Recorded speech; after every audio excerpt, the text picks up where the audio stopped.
As the leader of the Booner Pack, I lead from the front. All right, boys. Lock in. It's our core foundation, man. Grit. I'm fired up. I'm fired the fuck up, boys. It's pumping right now. It's got my juices pumping, boys.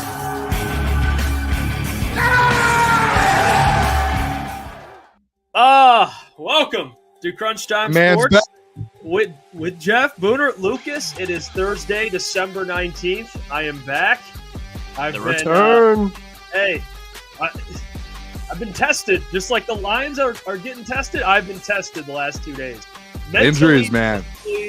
Yeah, injuries affecting everyone. The Lions, the Crunch Time crew. I'm back. I feel great. Maybe not great, but I feel better. Better than I did last 2 days. I'm ready.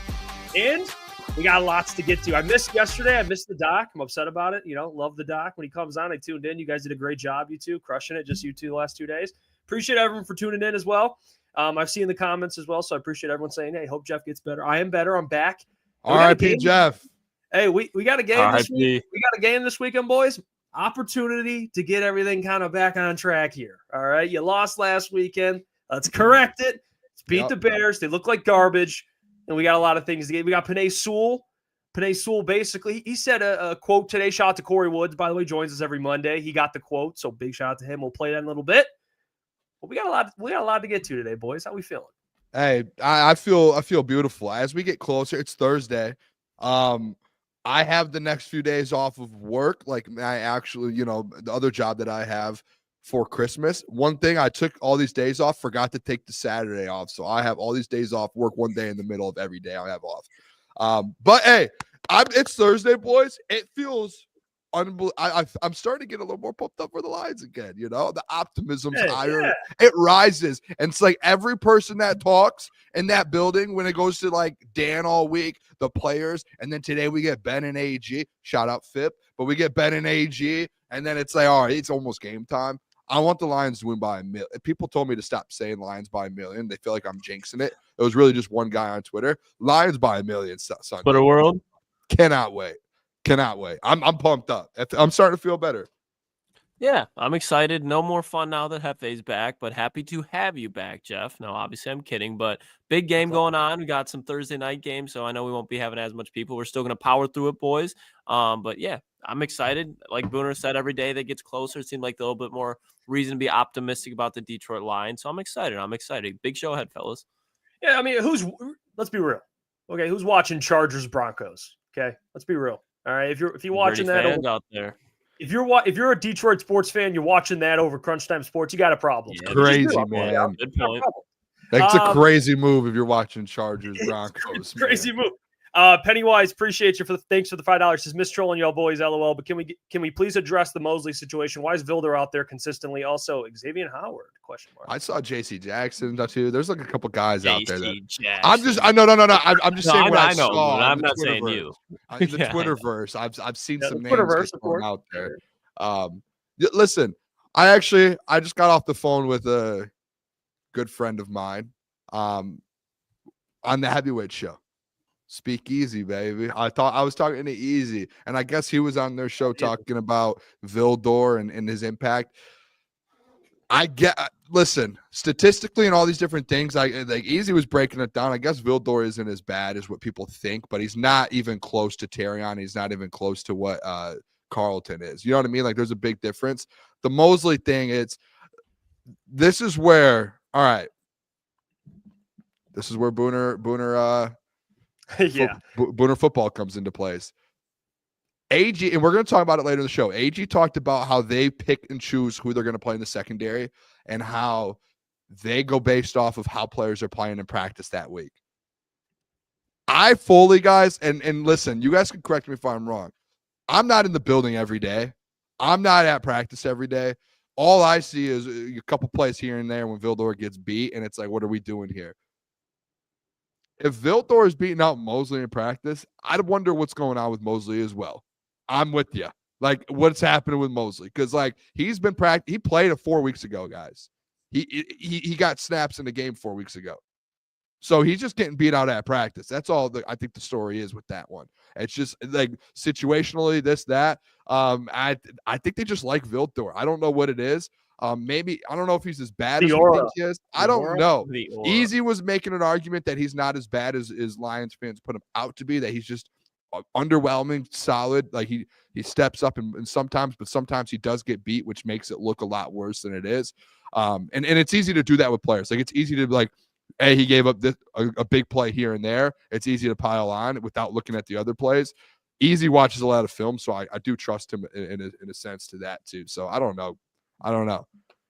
I'm just gonna wait to see. I want to see it next 2 weeks. Like I just want to see Vildor. I want to see these guys who plays because I want to get ready for the playoffs. That's all I'm worried about. I'm more comfortable with Jeff Iafrate on the outside than Kendall. Oh, no. I heard this earlier, too. Everyone shut it down. There was not one person in agreement to that, Klotzy. You were on an island. That is crazy, I am in agreement. No. When I look at Emmanuel Mosley. Agreement? No one else agrees. It was literally. They brought it up on the else agree. If I'm AG, I'm putting a coot out there. No, you're not. That's what I'm doing. Yeah, no, I am. You're not. Either way, we're not going to act like there's that's a huge crazy. Regardless. He Back to the healthy. serious conversation to have. Emmanuel Mosley, Kendall Vildor. And I truly think that this is the situation. And I understand that Emmanuel Mosley played a lot on the outside during the course of his career. That's mainly where he was.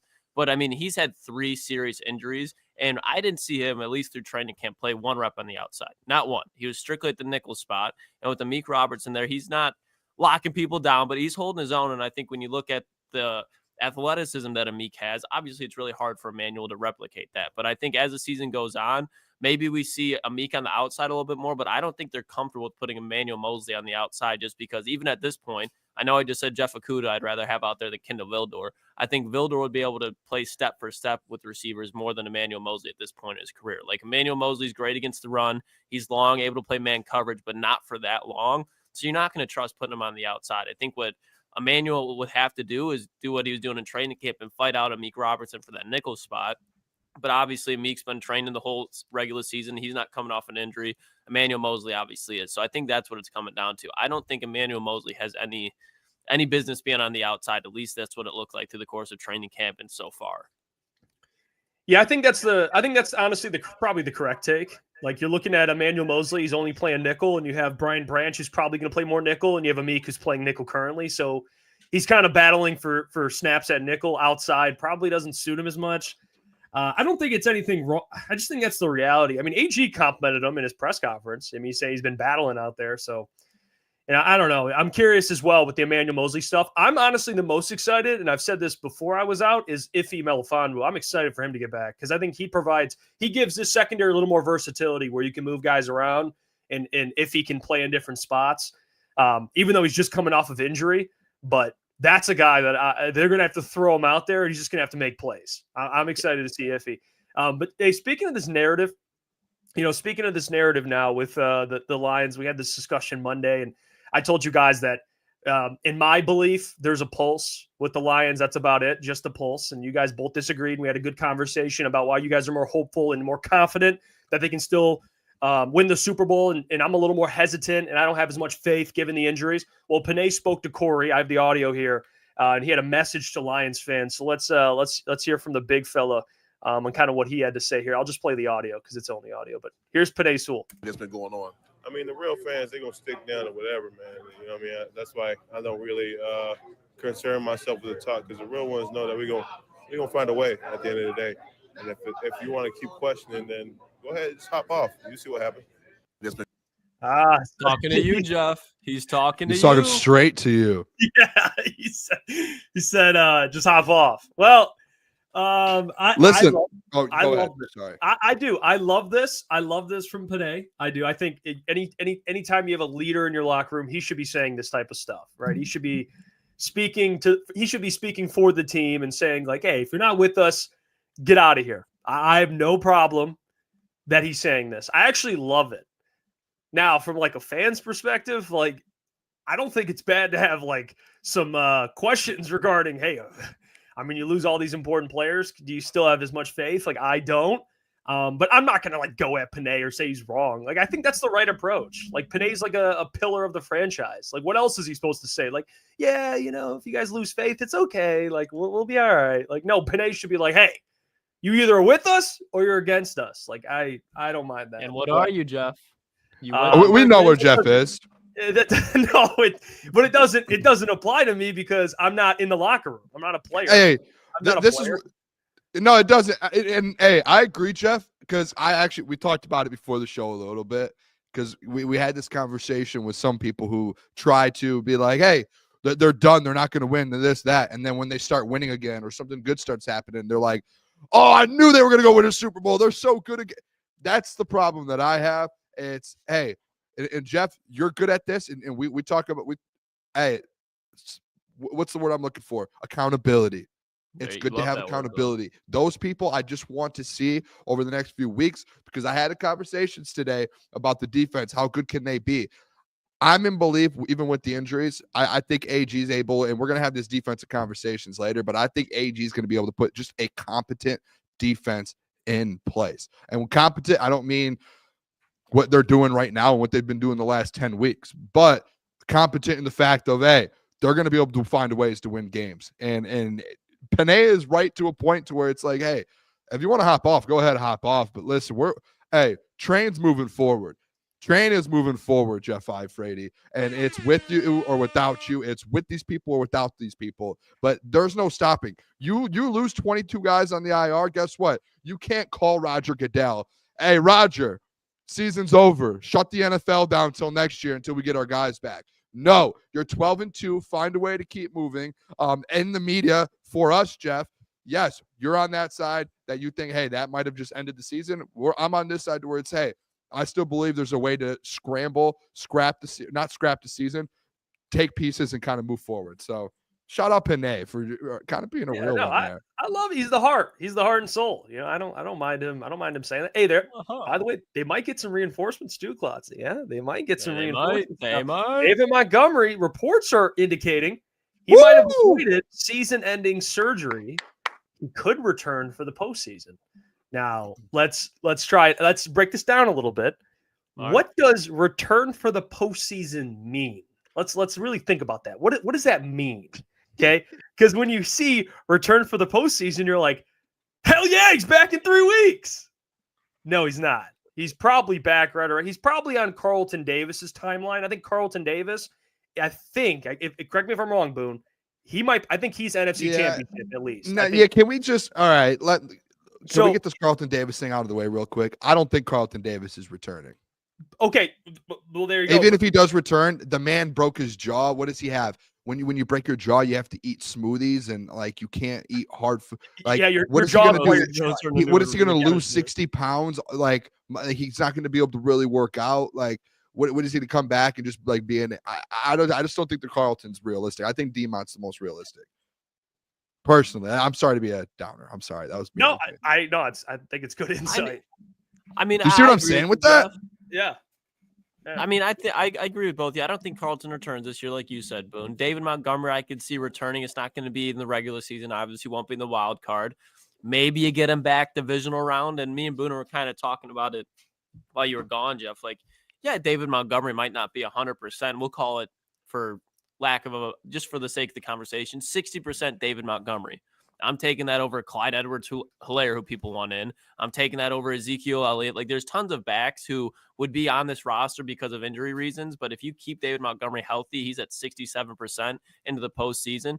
Give me David Montgomery every time because you have Jahmyr Gibbs, you have Sione Vach, you have Craig Reynolds who can fill in the yardage role. But when you're in the 4th and 1s at the goal line, 3rd and goal at the 1 yard line, and you can bring David Montgomery off the sideline for a play or two, especially just as a little wrinkle, like defense is going to be playing it. Stop Jahmyr Gibbs, stop Jahmyr Gibbs, stop Jahmyr Gibbs. You throw David Montgomery out there, that's definitely a much tougher look for the defenses. They're going to have to bring down more linebackers, even if it's just for a play. Use him as a decoy. David Montgomery end the goal line. Play action, you got Sam Laporte out in the flat. I think David Montgomery just on the field as a presence impacts the game. So I do think he'll be back out there. And there's no doubt in my mind that Monty is like locked in at making it back before the Super Bowl, let alone the Super Bowl before the Super Bowl. He doesn't want to go out there and watch from the sideline during this postseason run. Listen, D-Mont, Jeff, sorry to inform you. We talked about this a little yesterday. Obviously, the news just broke about an hour ago. But my thought process on this yesterday, Jeff, and you could say, hey, you're wrong, but when you tear an MCL, obviously it didn't need surgery. I mentioned it yesterday actually, and I said the fact that he's going to get a third opinion shows that one of those two opinions told him, hey, there's a chance you can still come back and play. And as soon as you hear that, you're like, all right, let's get that third opinion. Third opinion comes back, hey, you don't need surgery. People can play on a torn MCL. Like, it can happen. You throw on you've seen it before. You throw on a brace, and it's really essentially like, what's your pain tolerance, right? And then you let it heal up. I think, and I was a little wrong yesterday, where I was like, hey, if he's able to play, he's going to come back week 18 because that's basically a playoff game. Because it's for the 1 seed for another week off. It's for the home field advantage. Like, that is a 1 seed. That is a playoff game. Yeah. I think the thing with DMOT is, like, if he tore his MCL, like, even if it's a small tear, doesn't need surgery, like, it's probably, I don't know the timetable, but it's probably not a 3-4 week heal. Like, it probably, to fully 100% come back, I'm guessing it's 6+ weeks even without surgery. I could be wrong. I'm not a doctor, but a knee injury, like, it's typically, it's time. I don't think no matter when, if he came back, it's going to be fully healthy. Like, I think he's going to have to push through some pain and go through it, kind of similar to the hyperextension with Sam last year. I think it's like, hey, rest the next 3 weeks. We're going to do everything we can to get this 1 seed so we get a bye. You get 4 weeks off. And then if we get that bye, that 5th week, he's ready to go. And he's 80%, 90%. And, he's almost to that 6-week mark. And then he comes in with a brace and he's playing through it. That's my thought process. Like, I don't think it's anything like NFC Championship, Super Bowl. I think it's, hey, if you get that bye week, you essentially got 4 weeks off. Go rehab, get what you need done, be back for week 1 in the playoffs. You know what I will say? Because I know I've been out the last couple of days. The more I've been thinking about the Demon injury, I don't want this to sound like I just all of a sudden like lost value in what Demon brings, because he's a 1,000-yard rusher. He's incredible. He's really good running back, top 10, wherever you want to put him.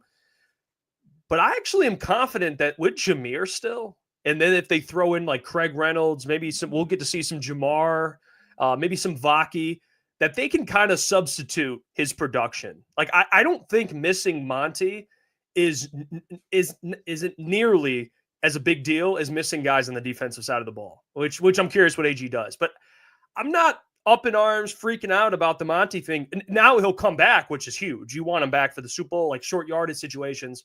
But I think for like short yardage situations, I think Craig Reynolds is going to be just fine. I do. I think Craig's a bigger guy. He can kind of work in those short yardage situations, and you still have the best O-line in the league, which we're going to get to that in a couple of minutes here, because I have some clips of Ben talking about the run game.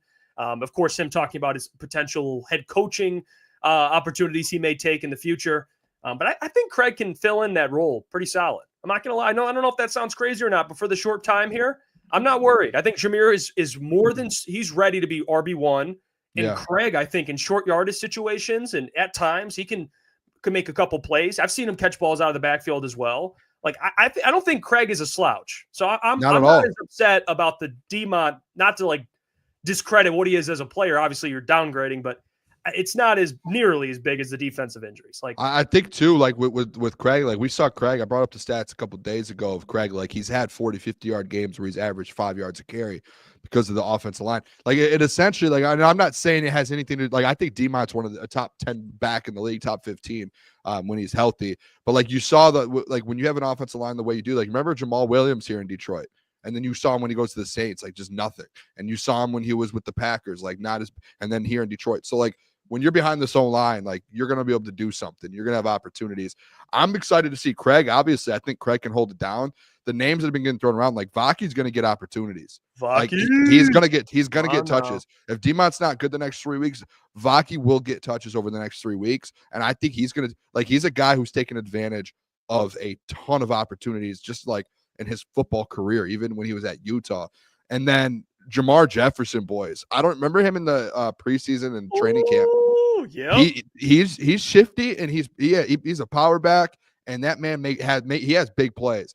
And Scotty Montgomery actually mentioned yesterday, they asked him about Jamar Jefferson, and he said, no one knows this, but Jamar Jefferson through training camp had the most big plays out of any of the running backs, over Jameer, over D-Mont, over Vaki, over Craig. He had the most.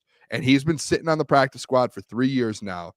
And it sounded like today that Ben was asked about him, and Ben was like, I'm excited for him to get touches Sunday. So Jamar Jefferson's going to get touches. So I think it's going to be Gibbs. And they're not going to amp Gibbs up to 30 touches. He usually gets 15 to 17, boys? On the ground, right? He's probably going to get 20 to 23, if that. Like, they don't want to switch up his touches. They've been saying it all week. They're like, we don't want to overload him. We don't want to give him the 30 touches. Maybe we'll give him some more, but we're not going to put this massive load on him. They want, I think, to keep the way it is, and that second back is going to be by committee. So I'm excited, to be honest, Jeff. I know I would way rather have DMOT. Yeah. I'm excited to see these three other guys be able to get an opportunity and see what they can do. We've seen it, though, plenty of times in the league, fellas. Like, we've seen the 49ers, Jordan Mason, come in and get $120 a game. Like, not saying Craig's going to be getting that type of workload, but we've seen good offensive systems, good offensive schemes like the Lions have. Not saying, like, Jameer, he's replaceable, but you get my point. Like, within a good offensive line, in a good offensive scheme, running backs can produce in good offensive systems. This isn't like – the 49ers are down to like their fourth running back, and Isaac and he just got hurt. I think he's on IR. Yeah, I think he just got hurt, but when he was playing, it's like, he's pretty solid too. Like, they can kind of substitute guys. Not saying, again, that they can do what Jameer and David do, but they'll be fine. I'm not worried too much. Do you guys remember the Bucs game last year when DMOT went down and they started using Amon-Ra wasn't getting handoffs, but they started putting him in positions, and it was essentially we kept I think when we were live, Klotz, I think it was me and you, and we kept saying they're just using Amon-Ra as basically a running, like it was like a offhand run game where it was like they're just throwing screens to him. They put him in the backfield a couple times. They weren't handing it off, but it was just little quick passes, and then they're having the offensive line leak out and go. And it was like that's something the next 3 weeks with no DMOT with these backups in. It's like, hey, Amon-Ra is going to be big. Even JMO short yardage. Like another guy that I think will be reaping huge benefits after last week is Laporta too, because where David Montgomery's huge is beating up on the linebackers. Not only is David Montgomery getting yardage, but he's breaking tackles, making life hell for the defensive players. Amon-Ra can do that. Sure, JMO can from time to time with his speed, but if you want to talk about physicality and breaking down that front seven, Sam Laporta can easily do that. And he's got the playmaking ability after he breaks contact. We all remember his rookie season, the plays he was making in Seattle, and it was basically the one drive was Sam Laporta, and he's just breaking tackle after tackle, and seeing him getting 7 catches for 100+ yards. I fully agree with you, Boone, like with the Amon-Ra stuff, because he's just the extension of the run game. We see all the time where he'll just be lined up in the backfield to get a matchup with the linebacker. I think we're going to see a lot of that of just Ben scheming mismatches. A lot of what Joe Brady did to the Lions last week, where it's the second play of the game and Ty Johnson's in the game. You're like, why the fuck is Ty Johnson in the game? And you see him, he's running that little angle route because it's just purely the matchup. We're going to see a lot of that from Ben Johnson this week. Even with guys like Vaki, I bet, and Jamar Jefferson, like he's just going to find a way. Jameer's now in the slot, and you got Craig Reynolds back there, because where Craig Reynolds is going to get a lot of time too is in pass blocking. Because I think they're going to put Jameer out in the slot too, get screens to him, to the exact point you were just saying, Boone. So I think a lot of these guys in that slot and the kind of the more physical players will be getting a lot more looks. Hey, well, Ben. No, go on.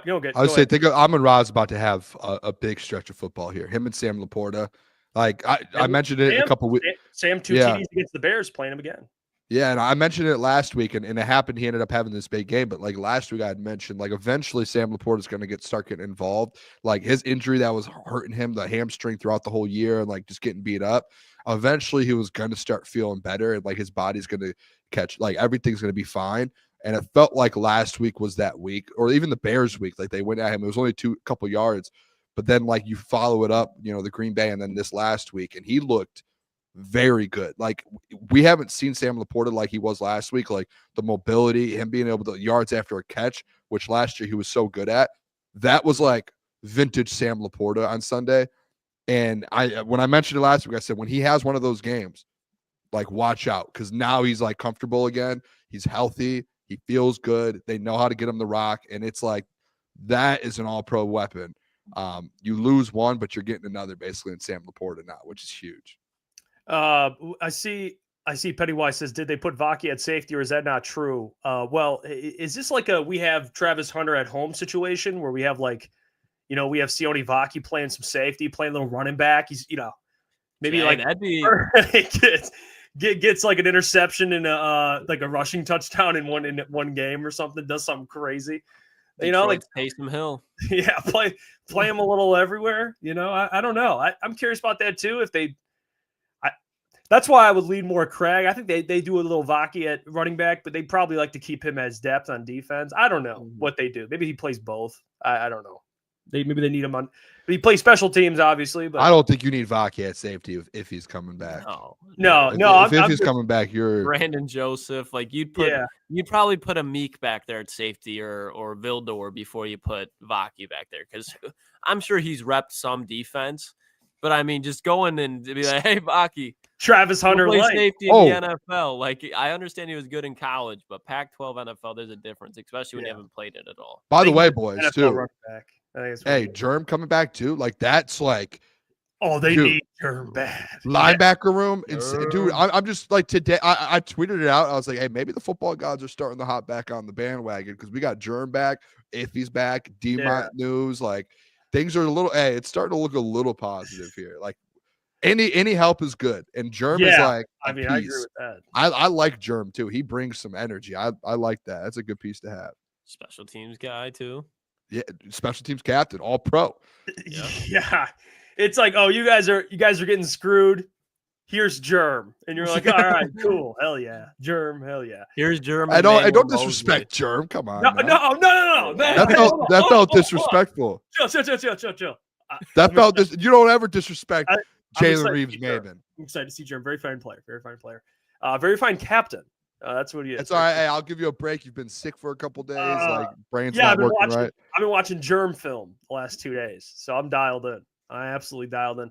All right, I got 2 clips here. Ben Johnson, one about his kind of him discussing, what the future holds, and we'll talk more what we think he does in the offseason, what you guys are leaning more towards him leaving, departing, or staying.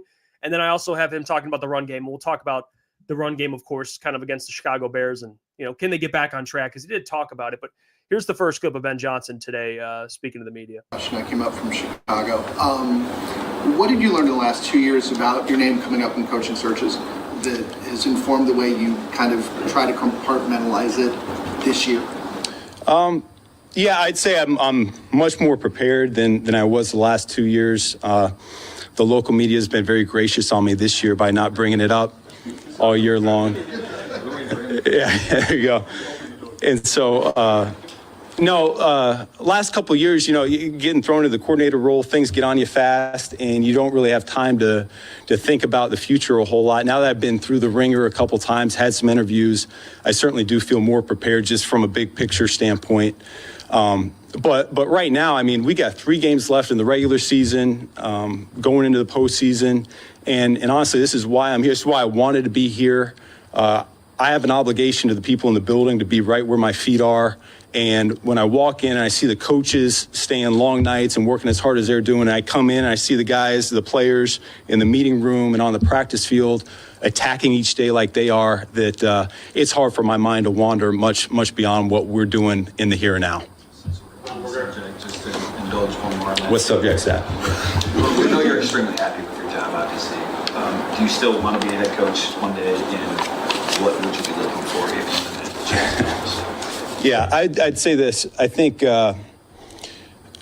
there's a burning desire in every man to find what he's made out of. Push the limits and see if he's got what it takes. And so, yeah, there's a fire there. Now, when that time is, I don't know when that'll be, but there's certainly a fire there. He said, like a real man. You want to push your limits. Yeah, you want to push your limits as a man. Which, you know what? I get what he's saying. You want to see how far you can take it, especially someone as bright as he is. But yeah, shout out to the reporter. They came all the way up from Chicago to ask that question, by the way. All the way up to Chicago. That's how down bad Chicago is. Yeah. I honestly, I think it's probably the smart move because the head coach. Like you have the head coach interviews in Chicago. You probably know he's not going to be there next year, and you're like, hey, you're playing a future potentially head coach for the Chicago Bears. Like, I need to get to every press conference of his. Like, if you're a Chicago reporter and you didn't come to Detroit for press conferences, you should be fired. Yeah, it's Getting like gone. you're trying to like All right, you know, maybe not, but you're trying to warm them up a little early. You're like, hey, by the way, from Chicago, how you doing, Ben? Nice to meet you. Looking for head coach.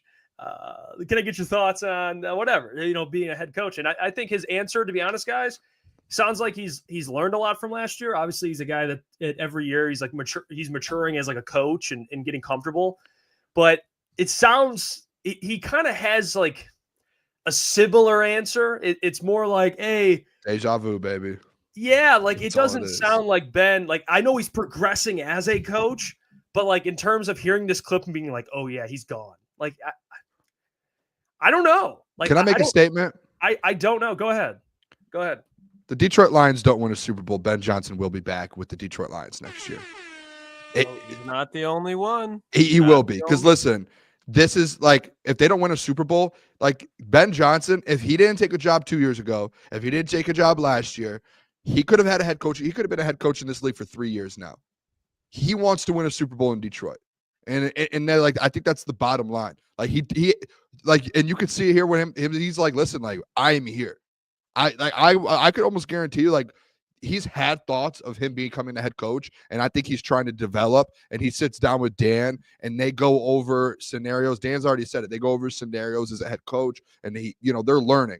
I don't think it's gone through his head though. Like, where do I want to go next? Like, I don't think he cares until he wins the Lombardi Trophy in Detroit. I truly don't. Like, these answers. He started off the press conference this year or today, guys, being like I guess Dave Phipp got all the media Christmas gifts. He did it, and he was like, "Oh, there's always next year." Like, he I don't think in his mind he's even like, he doesn't care. Like, he's getting paid very, very well. They extended him and gave him a bigger contract in the offseason. He could have been a head coach 2 seasons ago. Like, guys, like I don't like, he's developed. He could have been, again, how much more you can keep developing? He was good enough to be a head coach already for the last 3 seasons. Like, he has been developed to be a head coach. So it's like these answers, to me, it's just like, it's irrelevant. I just think the only thing that he cares about is like, I just want to win a Super Bowl in Detroit, and then I will move on. It's like having a goal in mind and be like, once I check that, then I can move on to my next goal. But he's not leaving until that goal is checked. So he if they don't win one this year, the man will be back. And Klotz, AG's probably, he might be the same exact thing. But they're like, we just have unfinished business in this city right now. Yeah, that's what I think there's even a strong chance that if they win the Super Bowl, obviously it goes down because, like you said, box check. But I don't think it's a guarantee that either of these guys leave just solely because of the destinations that are out there. Why would you leave and rush from a Super Bowl contender when both of these guys are going to be in better situations next year? I'm sorry. I think Jahmyr Gibbs is going to get better. Sam Laporte is going to have a better season. Jamison Williams is only getting better. Amon-Ra's there. The offense is only going to get better. Hopefully. Knock on wood, no injuries. Defensively, this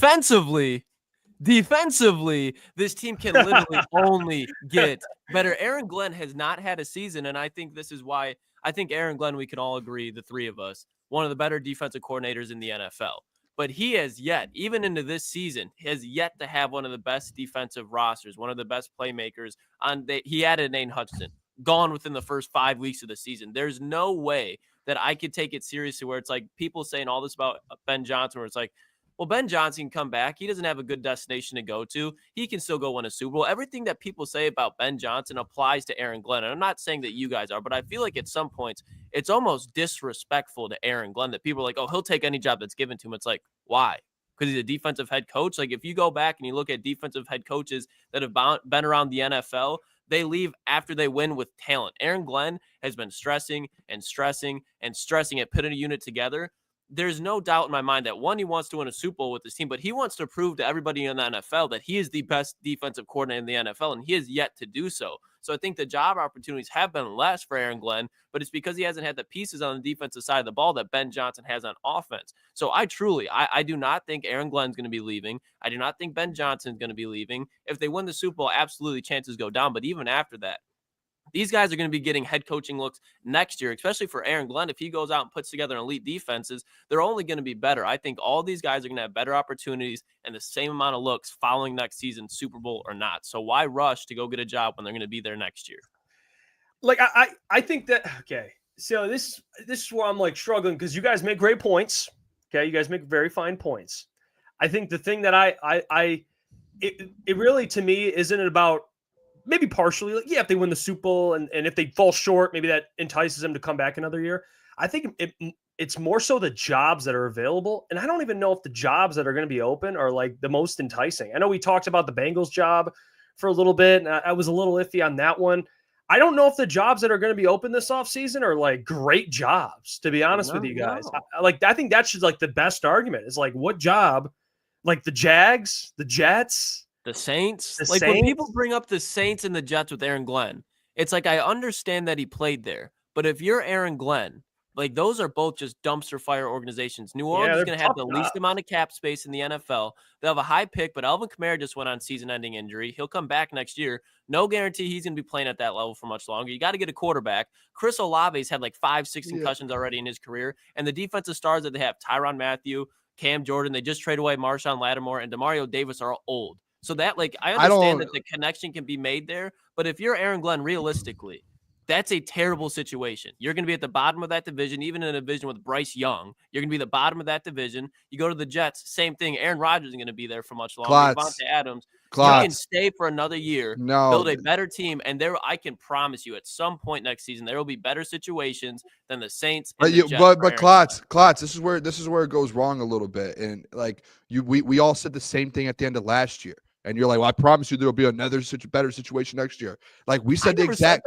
Everyone did. Everyone said that with Ben and AG. Everyone was saying, Klotz, like everyone was like, hey, let Ben wait till next year. There will be a better opening. And like, look, we're here now, and there's still not a better one.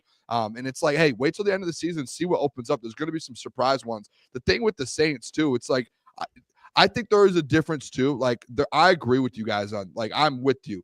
The roster, cap, whatever it is. Like when you look at that, like Belichick. Nick Saban broke it down. Like everything has to be perfect if you want to be successful as a head coach in the NFL. There is also the human side of things, and there's also the side of things to where AG is one of those, like, he was there when they were good, and like he knows what that franchise is. It's a similar thing like with a guy like Dan Campbell, who was here in Detroit with the Lions. He knew what we went through, and he was like, I want to go change that. Like, you don't don't tell me 3 or 4 years ago that this Lions franchise, it was a good position where you're like, hey, cap wise, player wise, this wise, that wise, you have Matthew Stafford on this big deal. It was an attractive job. It was not. But there's also the side of things with coaches and with players and humans where you look at it and you go, I was in Detroit before. I know what the fan base is. I know what this is about and the city's about. We might have to start fresh and bring in a Brad Holmes, tear this thing down and restart it to do it. And if I have to do that, I have to do that. The New Orleans Saints, you could break down the cap space, Klotz, all you want, the running backs, the receivers, the defensive guys, all that. There is a sense with AG, though, to where if he gets a job offer from there, that's where he's been. He's lived there. He knows that organization. Like, he would love to do what Dan Campbell did in Detroit in New Orleans. Break that thing down, start from the bottom, and say, let's break this thing back up and do what Drew Brees and those guys did there. Like, AG is one of those guys, and you know how he works. And he did it with Dan Campbell here. He was here through that whole thing. So, like, if you look at it, there is a side of things to where it's like, hey, we can break down the roster and do this all we want. It's not a great spot. Look at both sides of things. You have to look at the human side of it, the player side of it, the coach side of it, where it's like, hey, these guys truly believe, like, they can look at the situation all they want. These are football coaches at the highest levels. They believe they can go into any organization, break this thing down, and build it back up. So that is a possibility, and that's with AG, where I have a hard time saying if he's offered the Saints job, like, that for him is probably 1-1 for him. Like, that's his spot. Like, you would think that maybe, I don't know, maybe Dallas. Like, there are certain spots for AG where he would be like, I can't turn that down. And he's like, I could break that thing down and build it back up and create what we created in Detroit. So that's the thing with me with AG. I know I get it, Klotz, but there are like caveats to some of these things. I think that's a big one for AG. I think last year's job openings were better than this year's. I mean, at least you had the Chargers, the Seahawks. People thought it was going to get better, which is crazy. Yeah, this year's worse. It's worse than last year. Last year, like the Chargers job with Justin Herbert, like, you kidding me? Jim Harbaugh got it. The Seahawks job, like, that was a great job. This year it's rough. I think AG is a little. He's not as high maintenance as Ben. Like, I can see, like, Ben's like a little more like, ooh, you know, I need this and that and this. He has like a little checklist in his mind, which is not bad, by the way. Hey, however you want to do it, it's your prerogative. I think Aaron Glenn's got that, like, hey, I'll wait. If the franchise is in a rough spot, I'll get in. We'll turn it around. Like he's not as, he doesn't have this like checklist of things he needs in order. Like, didn't Ben say that to get the Commanders when they visited him? He was like, yeah, no, I'm okay. Or, he needs like a laundry list of like requirements. I don't think AG's like that. I think he'd be more open to like a Saints job, but yeah. I'm curious. Honestly, I'm leaning towards more one leaves this offseason. But if Klotz is all in on both returning, then we'll see. It does. And you know what really more likely to leave? I would go AG, but I think me too. I'm starting to feel that too. And you know what really pushes that out for me a little bit is when AG was asked about Kelvin Shepherd, and he's like, "Hey, I've been like, I want to make sure he's ready to go as a DC." And like, whether you think he's going to go with AG to be his DC or he's going to stay, it's very, very well known. And like I don't even know. I think he might have been asked Kelvin Shepherd's name, but like for him to go out and say that publicly shows that he's like preparing for like, "Hey, I might be a head coach next year." Like, he's either coming with me or he's a DC here. Like, yeah. And either way, I think it's good. I think it's a good thing for the Lions either way, because if he goes, then all right, you go get a Saleh or you go get someone like that the Doc loves. And if he stays, it's like, hey, you have a great DC with Kelvin Shepherd. That was, And I see this too, Motor City Street Scene. I wouldn't call that high maintenance. He just has standards and don't want to go to a shit job. And by the way, I don't want to fault anyone. If you're in any field and you have that type of like power, or I don't know if power is the right word, but you can kind of set the tone, or power's a great word. Yes. Yeah. Like you have that type of control, go ahead and do it. I don't have an issue with it. But yeah, so your comment is correct, Motor City. Your comment is correct. It's not a bad thing he does that. He's just he's proven since he's been really in these head coaching rumors for other jobs, he's been more vocal about it than Aaron Glenn. So like it's not a bad thing, but you haven't seen AG come out and been say anything about what he's looking for. Like it's just I don't know. And I don't want that to like be anything on like Ben's character. I don't mean it to be like that, but it is what it is. It's just the truth. Ben's like, hey, I ain't going. I need a specific job. There's probably a handful of jobs Ben would only take in the league. I'm assuming. I'm very convinced too. Like they're waiting for a Super Bowl. Like I think that's like for me. I'm convinced. Yeah, I mean we'll see. Also, Ben spoke about the leverage. Thanks, Zach. Yeah, I mean it couldn't come into my brain. Yeah, thanks for that, Zach. Leverage. That's what it is. All right. Ben also spoke about the run game getting back on track this week. I'm going to play this clip. Let's see what Ben kind of spoke about it, see his kind of thoughts on it. Good run team. You have been for a long time. What maybe is some of the consistent issues that are causing the inconsistencies? Yeah, like I said last week, when you look at that, I think there were only 13 cold runs in that game, and we only had 4 efficient ones. And there were things that were popping. It was less what Buffalo was doing to us. They really didn't do a whole lot that we didn't expect on the run plays. It was more self-inflicted and things that we feel like that we take care of each and every week, and we'll be just fine moving forward. So. Listen, we had some success against this team, Chicago, last time we played them, particularly in the first half running the football. And so hopefully we can build on that. They certainly have had some struggles over the last couple of weeks, just limiting the number of points. But we know they're going to come out and they're going to come out firing. So it'll be a good challenge. Hey, the Chicago Bears, this is the Jahmyr Gibbs show, Klotzy. Come on now. Hey. He's due for a huge breakout game, and it was frustrating because we were talking about it on the stream. Like during the game, like I understand that the Lions are trailing, but it was like the middle of the second quarter, beginning of the third, and Jared Goff is already at like 35 passing attempts. And when I see that, that's when like the Detroit Lions are getting out of their rhythm, getting out of their identity, even without David Montgomery. If you find yourself trailing by 7, 10 points. Whenever they start getting into that mode of we got to throw every play, chances are if you go back and look at the Detroit Lions, they're not winning that game. So even if they start trailing, I think it is so imperative to stay committed to the run game because that's when it starts getting out of the ebbs and flows of the Detroit Lions offense. That's when you see the defense even start getting in panic mode because you're watching the offense get into panic mode. So I think it puts the team on edge when they just start throwing the ball 55, 60 times. Is not a recipe for success. What is handing to Jahmyr 20 plus times, because yes, Jahmyr Gibbs might get stuffed on 10 of them, but it takes that 11th carry for him to bust down the field 50 yards and you get a big gain, you get momentum going. It takes the 20th carry, 50-yard gain, get the momentum going. Stay committed to the run game regardless of the situation. Now, if you're down by 21 in the fourth quarter, obviously it's not smart to run the ball. But if it's still in the middle of the game and the game is not out of hand, the Detroit Lions need to stay committed to running the ball, because without that, the team is nothing, especially on the defensive side of the ball. If you're throwing the ball 50 times, you're going to get a couple 3-and-outs, and that's putting the opposing offense back on the field in better position, putting more stress on the defense. I think Jahmyr Gibbs has everything you've ever asked in a running back as far as talent goes. Yeah, he might not be the biggest, but if you watch the way that he runs, the speed that he runs at, he's an extremely physical running back. He can catch the ball in the backfield, make anyone in the NFL, any linebacker, defensive end, corner, safety, he'll drop him. He's done it against every position group in the NFL, even against all-pro type of guys. So give me Jahmyr Gibbs to keep going and carrying this run team in this run game. Just do not go away from giving him the ball, even if it gets a little bit ugly. That's the only thing I ask. Yeah, I mean, I'm with Klotz. Listen, I think with Gibbs, I've been pretty clear on this last few days, because I think Dan's the one that said it, that they're not going to overdo it with him. Like they want him to stay to his normal load and maybe a little bit more.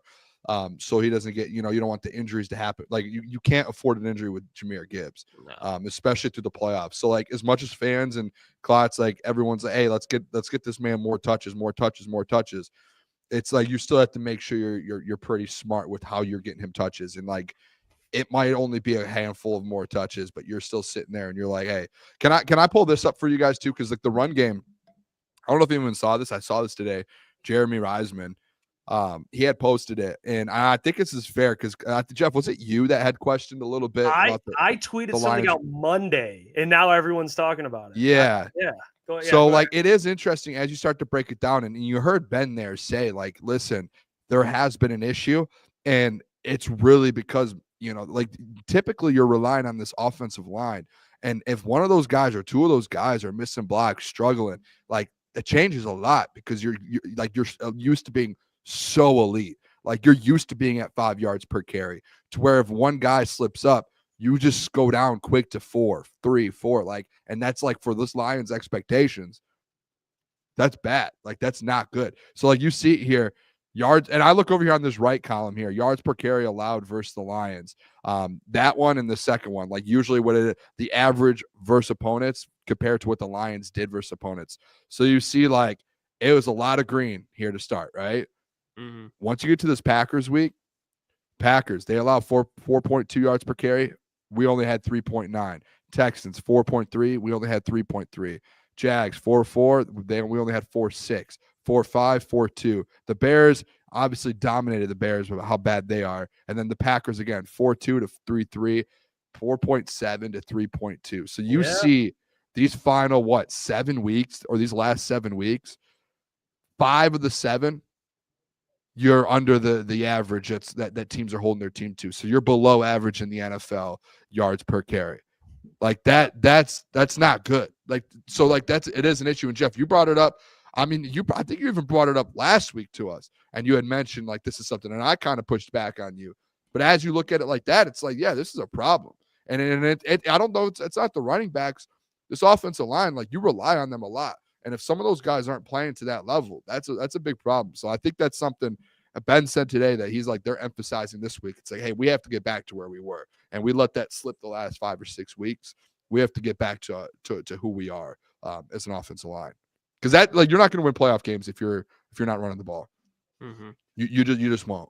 No, and I've seen people suggest like maybe the offensive line's a little banged up. Like, I've seen like different theories, because I know Frank had a bad game last week. Like, Frank last 2 weeks, he got worked last 2 weeks. Graham's been playing bad, but you see now he was injured, so he's been battling an injury too. Graham's battling. Taylor's in. Like, Penei's probably the only guy that's been like just kind of. Kevin Zeitler's been really good. And Zeitler too, but Zeitler got hurt. What was that? A couple weeks. It was like within the last 3 weeks. I don't know. I think Zeitler's going to end up being been hurt. It feels like on the offensive line. I've been seeing online Zeitler's going to end up being an all-pro player. I could see it. I could see that too. I've seen a lot of people put votes out, and like, who would I vote for? And like, Kevin Zeitler and Penei are like 2 guys on every list, which is crazy. He's been good. He's had a great year too. So it's not even like a health issue. Like, guys have been out. because Taylor Decker's just returned. It's more about, I think, schematically, like Dan talked about it. It's like guys missing blocks here or there. Like, it's just like it's more of an execution issue. Yeah. So do I think they're going to have a good day against the Bears. I know they don't have Monty, and he's kind of the guy, like we discussed earlier, that, he sets the tone. He's a more physical back. I think Jameer has a hell of a day. I mean, Jameer against the Bears, didn't he have 100 yards all purpose against the Bears when he played? Dude, there was like a 6-game stretch where he had like 100 and something. He had 9 for 87. I mean, at 9.7 yards per carry. And that's just rushing. He had 17 receiving yards. So, I mean, yeah, he had 100 yards all purpose. So, like, I got no worries. They're on the road. It's going to be like crappy weather. They practice outside all week. Mm-hmm. Like, I think the run game is going to be emphasized. And I think Jameer this week, boys, hey, Klotzy, now we'll be on the same team. Now we're all the overall pick for a reason. You see why you extend that, man. We'll see. Yeah. You'll get the glimpses. He's going to have a big day. I do expect that. I think he's going to have a big, like, 6 games. Like, that's big true. 6-game stretch. Because he hasn't had, I mean, you look at the math would indicate he's going to ball. I mean, he's averaging 5.6 yards a carry on 186 carries on the year. He's going to up that. Like, he had 8 carries against Buffalo, 15 against Green Bay, and they didn't run the ball necessarily well, but like he had 9 against Chicago. He had 87 yards. He had a 28-yard run in there. He's probably going to get how many carries you guys think he gets? I think he'd probably be in the 15. ballpark. Yeah, like 15. So that'll put him at 100 yards rushing. Yeah, I think he gets 15 carries, maybe 5 out of the backfield, catches out of the backfield, 20 touches every game. So he'll hammer the 100 yards all purpose. So I think it'll be a big day for Jameer on the ground. Do you know what? I'm not, and to be honest, I want to say this. I'm not worried like long term with the run game. Like I want to make that. I mean, the last 7 weeks, you probably could make an argument you could be. Yeah, I think it was something to point out over the last couple of weeks, but I think it's something they'll fix because that's what I will say. I don't think. Do you know what I think happened, Jeff? What's up? I think that it was like a downward trend in the run game with the Taylor Decker injury, guys getting beat up, Graham. And I think it came to their attention like very, very evident after this Bills game where they were like, what was the number? It was like the worst one of the year, 3.2 yards per carry. And they were like, fellas, like this is a problem. And I think maybe they let it slip through the cracks for a couple of weeks.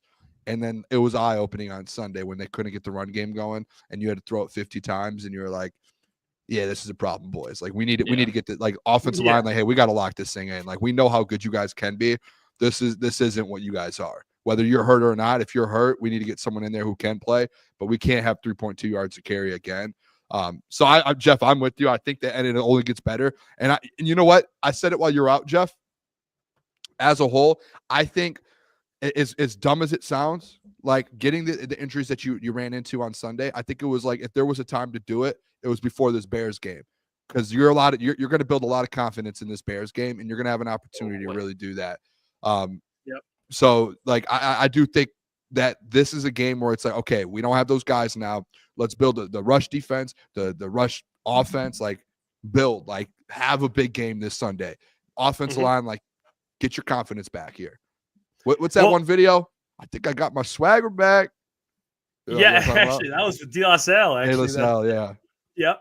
One of my boys from college, and I was when I went to college back in the day in college. It's crazy saying that now because it was actually long ago.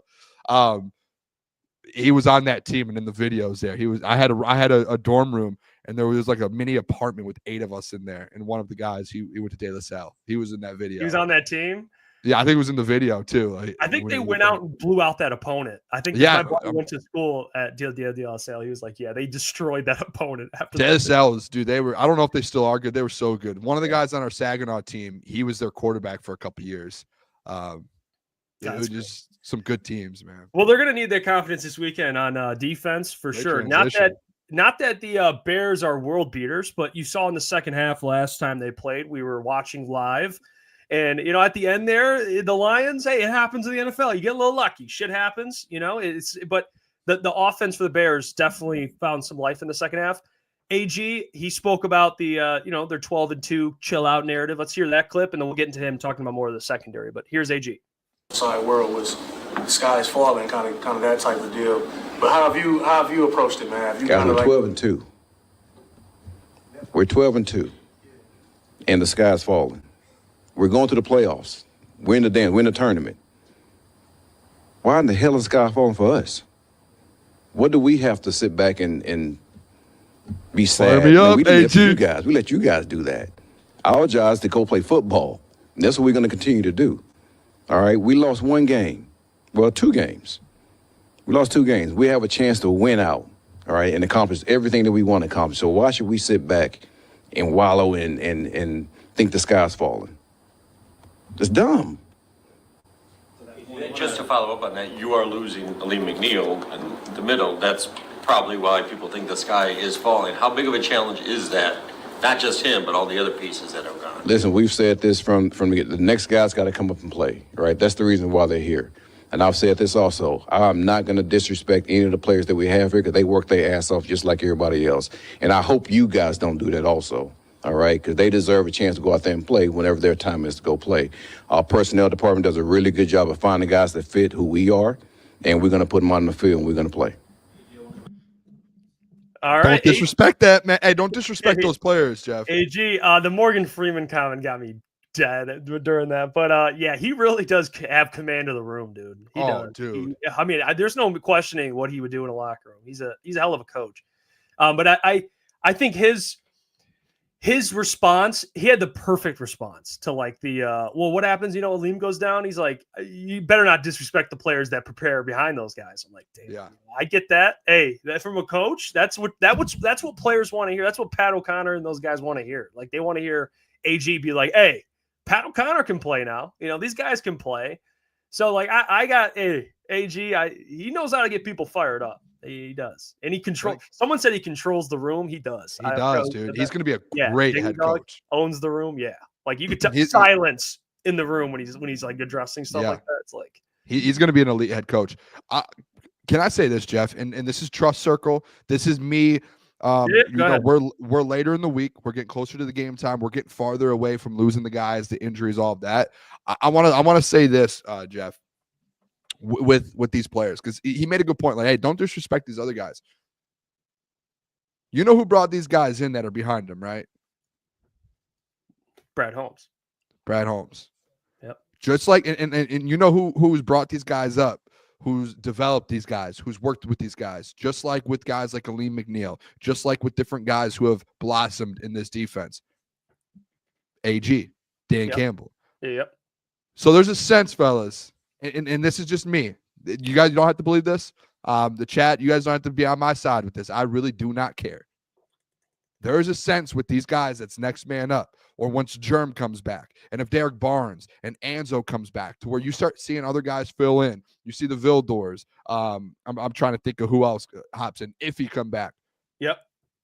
Ben Neiman, like these guys that have been developed in this program, in this organization. Trevor Nowatzki. Just like we've seen over the last 13 weeks or 10 weeks when they went on this 11, 12-game win streak, whatever it was, Jeff, you have constantly seen guys that we do not know step up. Constantly. Like that 11-game win streak was not all of your starters. You had 13 guys on the IR. And I know it's like, hey, Aleem, Carlton, like, has this Detroit Lions team, has Brad Holmes, have like any of them like showed you like you can't trust guys that they bring in and that they've developed? Like they have not. They've continued to put a product on the field that wins football games. And I talked about this before the show with you, Jeff, and I said it a little bit earlier in the show. We're finally here talking defense. I think AG is going to put a competent defense on the field the last 7 games here, or 6 games. Like I think people are going to underestimate it all week long. And then once we get to Chicago, you're going to see a competent. Now, I'm not saying they're not going to give points up and they're not going to give yards up. That's going to happen. It's not going to be like it was, week 1. But Jeff, I'm telling you, like people are going to be shocked a little bit. Like this is an NFL team. AG is one of the best DCs in the game right now. He still has some of the best players in the game right now with Brian Branch and Kirby, and Za'Darius and DJ Reader and Jack Campbell. Like he still has dudes out there. So this is going to be a competent defense. And this was the conversation I had with some people who said the Lions season was over because of the injuries. I just said, hey, listen, once we get going and we're a couple weeks into this and there's a competent defense on the field and you're like, hey, this might just be a top like 10 to 15 defense, they can win a Super Bowl with this. I don't want to hear those people come back to me being like, oh my gosh, they can do it. No, I want you to look me in my eyes and say, Booner, you were right. AG put a competent defense together. It's not the number 1 defense in the NFL or number 2 defense in the NFL like you had, but it's competent to win you a Super Bowl. And I know it's hard to say that because of the Carlton Aleem thing. It's just the truth. It's the truth. And if people want to say, well, it's the truth that you lost players. Yeah, that is too. But it's also a truth that you had 13 defensive players on the IR. Aiden Hutchinson, I was told the season was over when he went down. And they ended up finding a way to get things going and to put a competent football. So, Jeff, listen, AG brought up a great point too. I'm sorry, I'm going on a rant right now. He brought up a great point too, Jeff. From week 1, when they were fully healthy, the stats that they had those first couple weeks to week, 16 now, they've improved drastically. And they had all of those injuries. The injury list was going up. And guess what also was going up when all those guys kept getting put on IR? The defense kept going up. And they kept getting better. And every week when we kept getting injured, somehow they just came back the next week even better and even better. And that doesn't make sense. None of it makes sense. Do you see what I'm saying, Jeff? Like, none of that made sense what AG did with this defense this year with all those injuries. They were the number 2 defense in the NFL. It makes no sense the fact that they were as good as they were with as many injuries that they had. They should have been bottom 15. If any other team in the NFL has 15 guys on the IR, you probably drop below the top 15. They drastically switched to the number 2 defense in the NFL. Yeah, you see where I'm coming from there a little bit? Yeah, I do. I think my thing and everything, to your point, like with Aiden Hutchinson going down, they found ways to, fill in the gaps a little bit collectively. Yeah. I think where my concern is when you have good players, you can, for a long period of time throughout the season, you can have good play on defense. Once guys start dropping, Aiden's a huge loss. So for AG to even find ways to fill in that gap is massive because he was on his way to be Defensive Player of the Year. But my concern is when you lose more and more guys, it goes from next man up to next man up. It's like Pat O'Connor showed in was that the Packers game? Packers game. He had a very good game, but can I depend on Pat O'Connor and company to do that consistently? Yeah. That's where my concern is getting that type of performance consistently. Like Aleem, you paid him because he can give you what he gives you consistently. Aiden consistently, all these guys consistently. That's my worry is with the guys that are coming in and filling in gaps, can they just do it consistently? And it's not just against the Bears. I'm talking about the best teams in the NFC, best teams in the NFL. And that's where the last 2 games, when you give up, almost 50 to the Bills or 30 to the Packers, those are teams that we'd put in the top 6 in the NFL.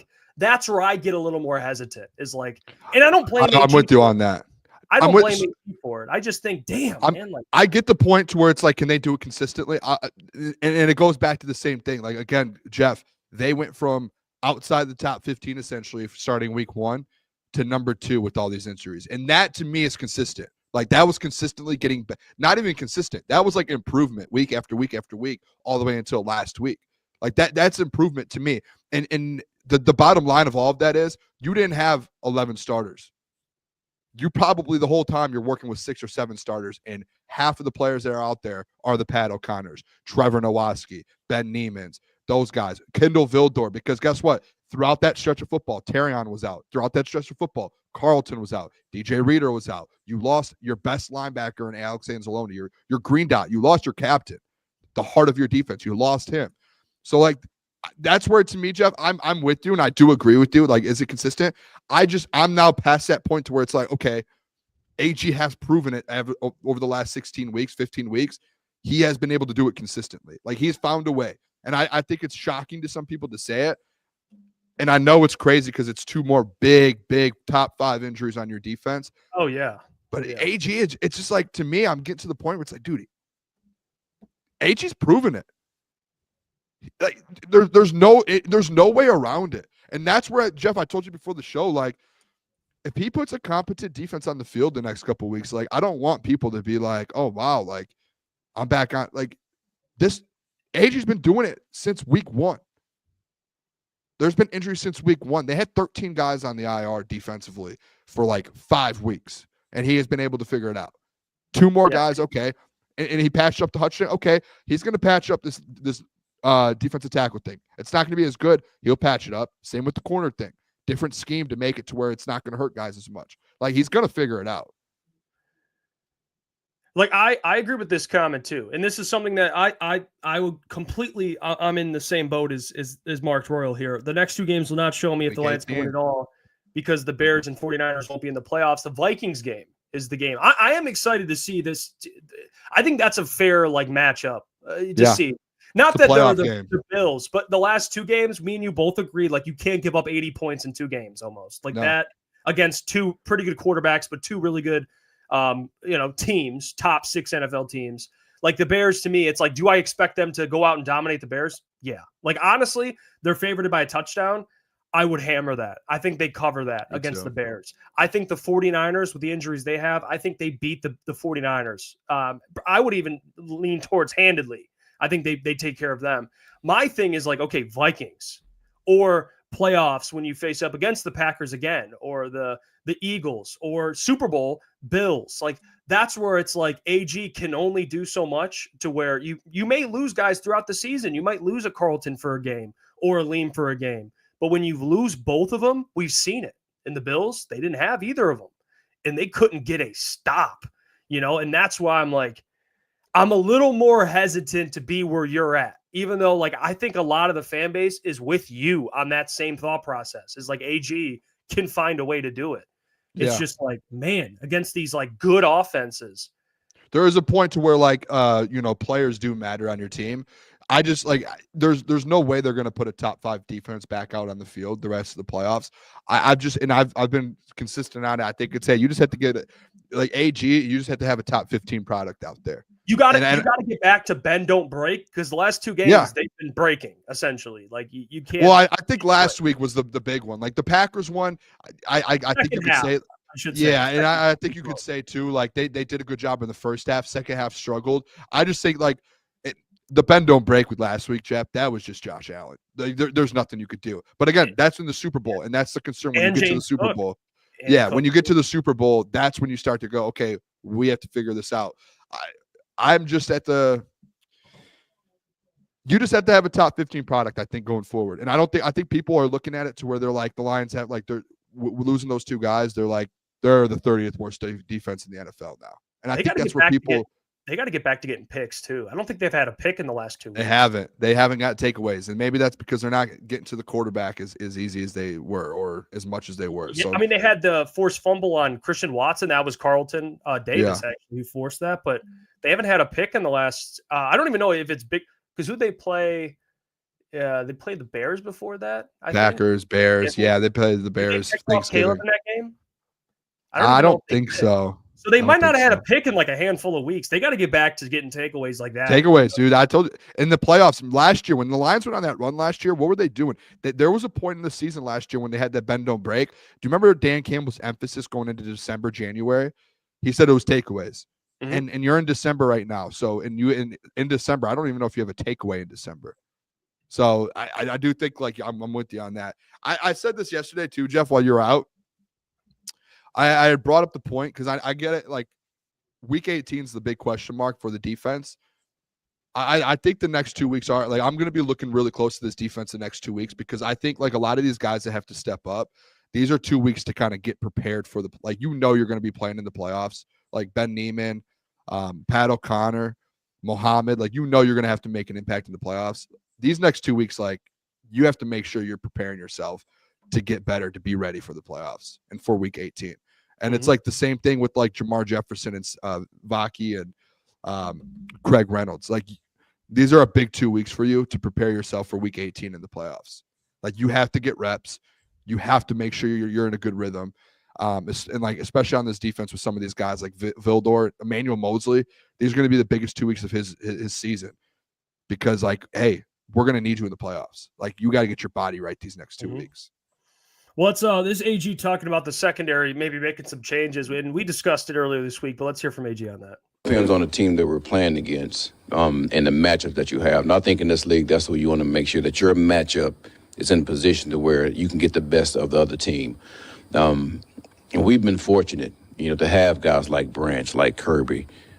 If his clock has started, all right, on how we can utilize him. E-Man, how we can utilize him. And then we just look at what that team has. Man, what are the matchups that best fit? Even with Amik, do we have a guy that's similar to who he is? We can put him out there on. And we're able to put him on the outside, put him on the inside. Same with Branch. People say Branch just playing, but Branch still plays nickel for us. Or if you take a look at the film, he's still going to play in the slot and play man coverage. We just try to utilize that as much as we can. And again, our personnel department did a really good job of understanding exactly what we need as a defense. We can go out there and perform. Mosley's made his debut in Indianapolis. He's been down since then. Is he part of the plans? Is there a chance for him to see us? Everybody goes up there and practice. We figure out the best guy that's going to give us a chance to win the game. Yeah, I don't know. I spoke about the moving Branch to nickel. I think for the rest of the year, you want your best playmakers near the line of scrimmage, and I think Branch at nickel makes a ton of sense. Yeah. And then you could get Iffy back, put him at strong safety, and then you just roll with Amik on the outside with Terran Arnold. But I don't even know if Amik on the outside makes sense this week because you have two big receivers. You have DJ Moore, who's hard to tackle. Keenan.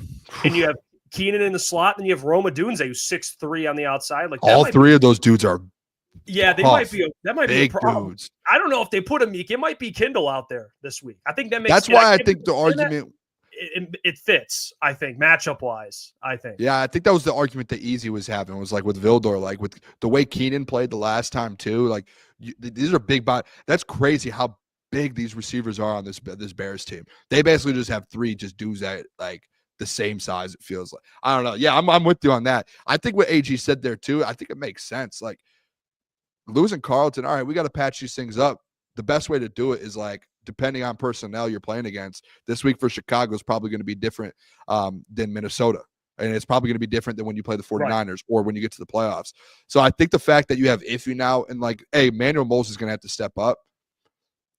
It's basically like, hey, you could shuffle guys around all you want. Like if you want Brian Branch in the nickel and there's plays where, hey, you're not in that package. All right, throw Brian Branch back at safety. Like you can move the guys around. I'm just glad now. Yeah, I know Carlton's down, but now we have options. Like, I don't think Iffy will be back this week. Hopefully he is. But you at least have some options going forward instead of just like, if we had no Iffy or no Mosley, we're in like because tough spots. They got some more. They're getting some depth back in the secondary. I'm excited for Iffy. I think he's going to make the biggest impact among guys returning. But yeah, as long as he stays healthy, dude, he's going to be fine. Yeah, because he can.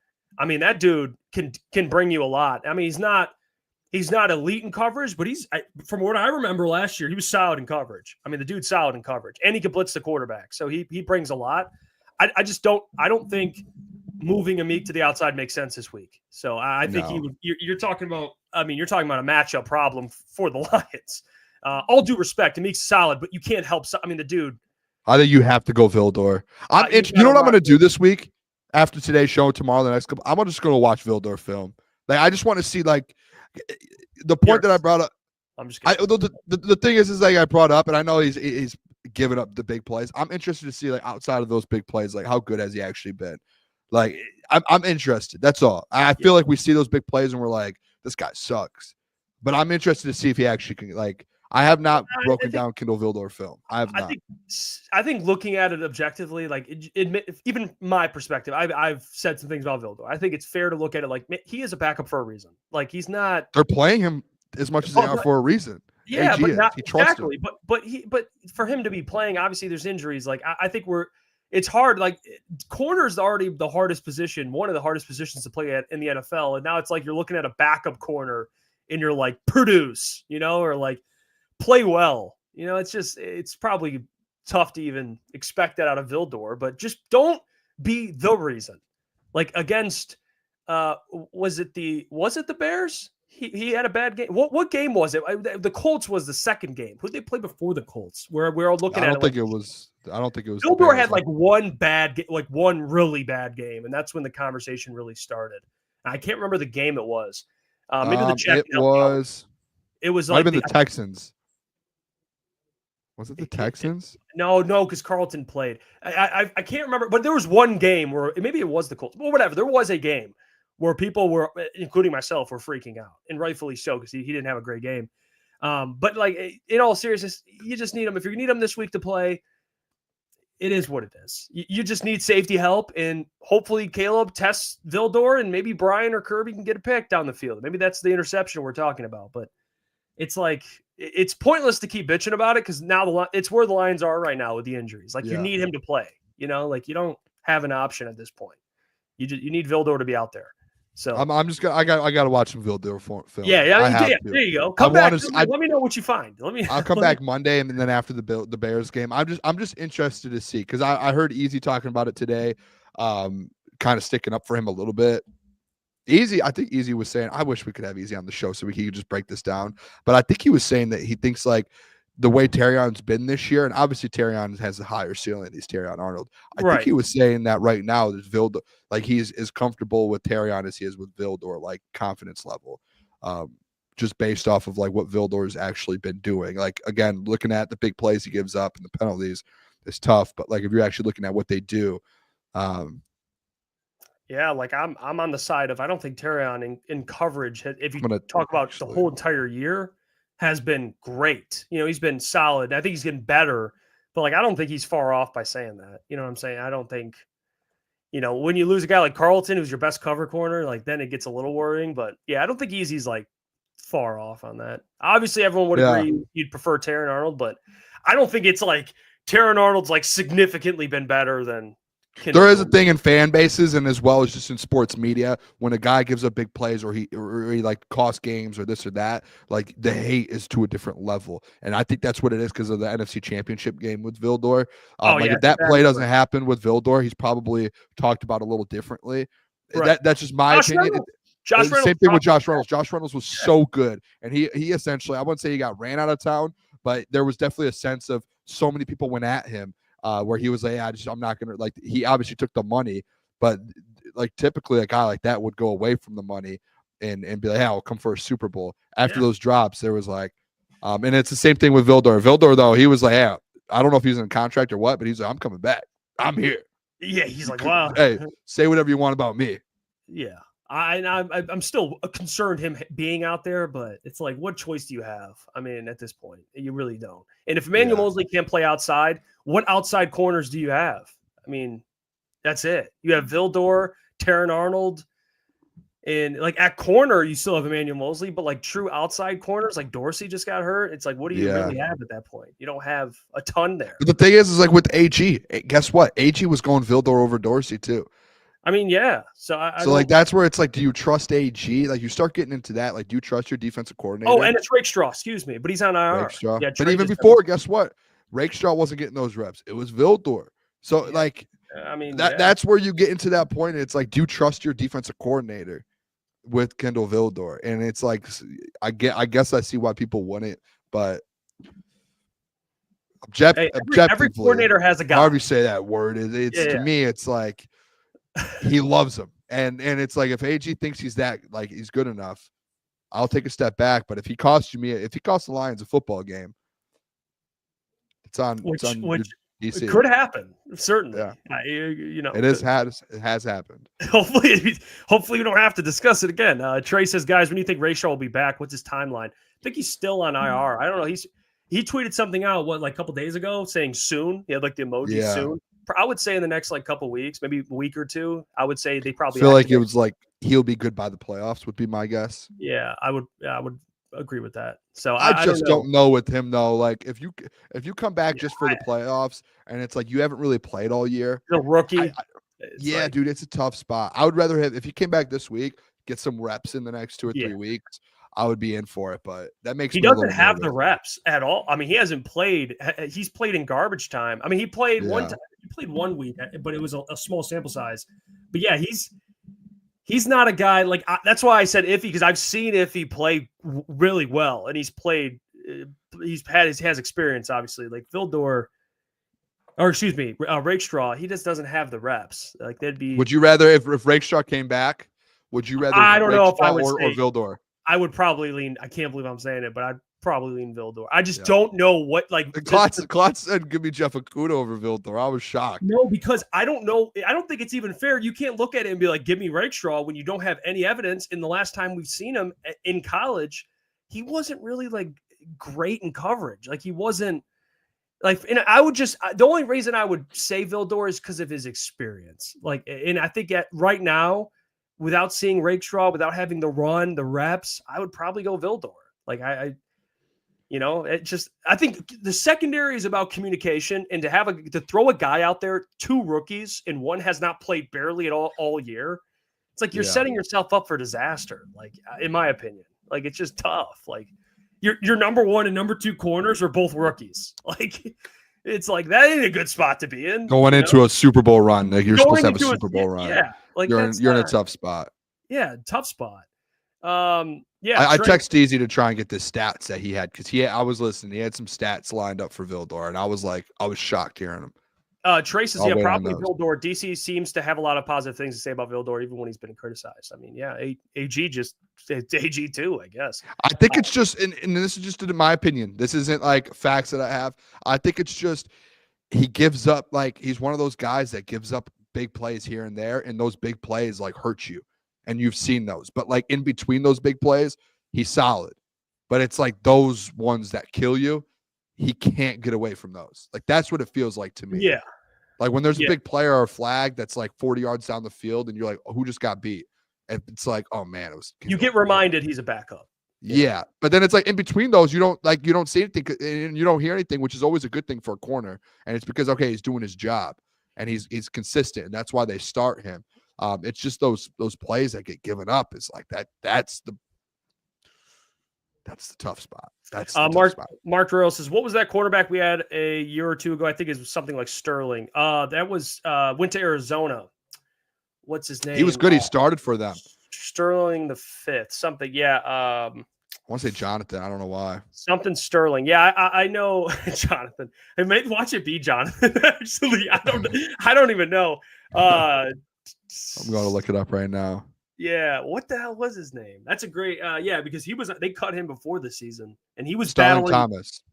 Yes, that's what it was. Yeah, it was Starling. Yeah, and dude, he's played in all 14 games this year. He's their starter. I think he's their starting corner. Yeah, but it happens. 41 tackles this year. Yeah, he's been solid. Who'd they keep over him? Was that? I think that he was supposed to be on the practice squad, and I think they kept your guy, and he turned out to be Stephen Gilmore. I think it was between him and Stephen Gilmore for the practice squad or the finals. I think they were like, "Hey, we're gonna develop Stephen Gilmore," and me and you saw it firsthand a couple times this year at training camp. Not. Yeah, I think I fought for him too. I'm not even gonna lie. I think I said I would keep Stephen over Starling Thomas, and he's been a star. Love Stephen Gilmore, man. It's probably it's just the name. I think a lot of people just thought he was going to be his brother, and we're like, keep him, man. Yeah. He had there was one time where he had a pick. Oh, he had the pick in the preseason. I was like, yeah, and then that was it. It is what it is. I saw this. Let's see. Oh, well, real quick, I like this comment. Sick argument. If you actually watch every snap details, Amik is miles more a threat and pass pro than Vildor. Amik is worse cover back than Vildor, or in the red zone. But you give to get. He's also our best run stopper. I mean, he's a good nickel. He's been good all year. He has been tough. There's been multiple times in the red zone where Amik's gotten a touchdown, and it's like it's pretty frustrating too because it feels like it's like a simple fix, and he's just not figuring it. Which I mean, he's good everywhere else. Like Amik's been a good nickel. I feel like for them this year. Yeah, just in the couple red zone. I'm not going to argue that 6 point about him not being great in coverage. Again, he's battled. I mean, what he did do technically, I'm pretty sure we had the discussion over under Shakir. I think Shakir went under. I could be wrong. 50 and a half? Was it? He might have had. It was like 50, maybe 52 or something. I think he might have just went under. So, yeah. I don't know. But I'm not going to argue about how great he's been in coverage. But I think he's just been he's been fine. He's been good against the run. All right. Hey, serious Jamal Adams. Go ahead. Yeah. Do you start moving him around? I think you move him to the bus stop and get him to the airport and ship him the fuck You're out out. on Jamal? I think that's what you got to do. I honestly, this is on me. I'm just going to be real here, okay? We talked about Jamal Adams, and I was sold. You know what this reminds me of? There's like infomercials where you're on TV and it's like, if you call right now, you can get this product for only $10.99, and it's like a great deal. And you're like, oh, dude, yeah, hell yeah. And you order it. And it turns out you get it in person. You're like, what the fuck did I just order? That's what it felt like for me. Like I had the info. I had the commercial. It was like Jamal Adams. It was like, solid tackling, blitzing linebacker who can also, provide you in different, some skill sets in different areas. No. And I was like, sign me up. Like, I'm down. I'm all in. And then I watched, 2 games and I'm like, back-to-back weeks. I had to tell Caleb.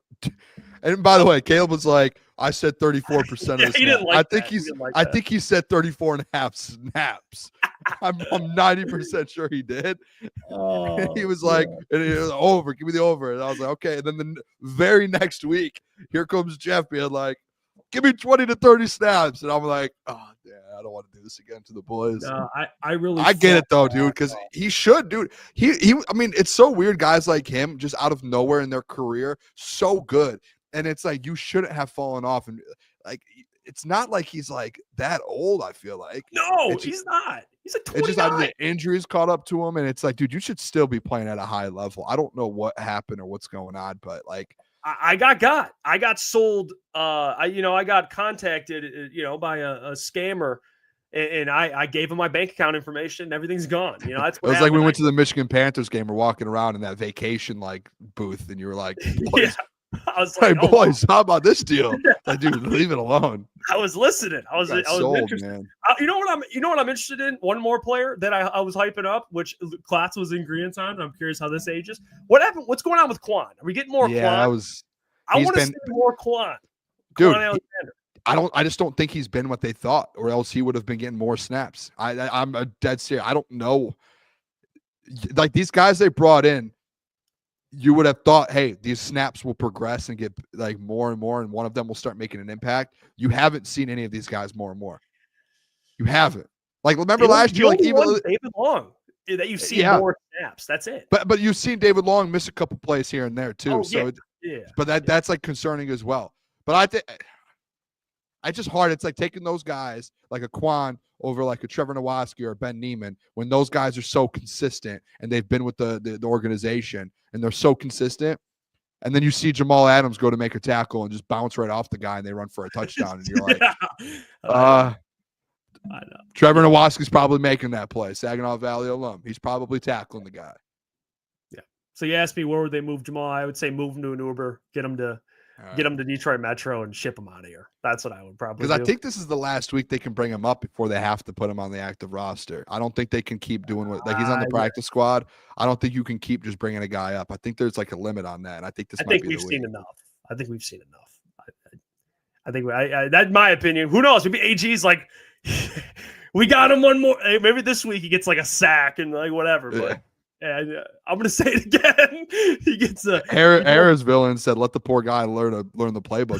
He's a vet, like an NFL vet. Like, I mean, I don't think he needs to. Like, you need to know the playbook. To make the man went to go tackle someone, bounced off James Cook or whoever it was, and they ran for a 30-yard touchdown. It was one of the most embarrassing things I've ever seen. Troy Emerson said the 3 times, so this week would be the limit. So you have to bring him up to the active. And you get into a point too, like with this team, where it's like all these guys on the IR, there's a limit as well. And once you get to the playoffs or to a certain point in the season, how many IR spots you can bring up. So like they want to keep certain, roster spots open, I'm sure. And it's just Brad, by the way, dude, Brad Holmes, kudos to him this year. Like he should win GM of the year, honestly. I would, I think the injuries help that narrative for sure with him. Yeah, because like he has been working. Yeah, and Sheila Ham, like I don't know how much money they've had to spend on salary this year, but the fact you have 20-something guys on the IR, like think about the amount of money you're having to put into like these random contracts here and there. Mm-hmm. It's crazy. I mean, it could be Woody Johnson. Dude, have you seen that, by the way? Madden ratings, yeah. But did you see the extended I was watching McAfee today. Did you see actually what's happening in that building? Are they going off his sons or something? His son, his 17-year-old son, for the last couple of years. The rumor is, who was the GM there that got fired? Joe Douglas. Joe Douglas. Joe Douglas. I guess people around Joe Douglas reported and told The Athletic. They said that Joe Douglas was reporting to his son for the last couple of years. And his son right now is 17 years old. So like at like 15, 16 years old, Joe Douglas is reporting to a teenager on like drafting guy. Like I guess his son was the one that was like, yeah, Michael put in there, Brick Johnson. That's his name, Brick Johnson. Think about that. Bricked up Johnson, huh? Brick Johnson. That sounds Dude, like a crazy fucking video game character. What? But like his son, like the Zach Wilson quarterback thing, I guess his son was like, wanted Zach Wilson.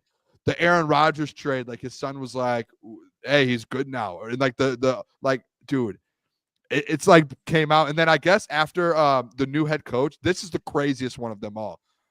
The new head coach, Jeff, when he got his first win in New York, the report is after the game ball went to Aaron Rodgers, and then either Aaron or Woody gave the game ball to the new head coach and said, hey, this is your first NFL win, like this, that. Yeah. Brick Johnson out of nowhere walks in the locker room, grabs the game ball, and goes after, like they're trying to give this moment to this head coach who just got his first NFL win. Like, think about that. Like, you've waited your whole career to be like, hey, my first NFL win.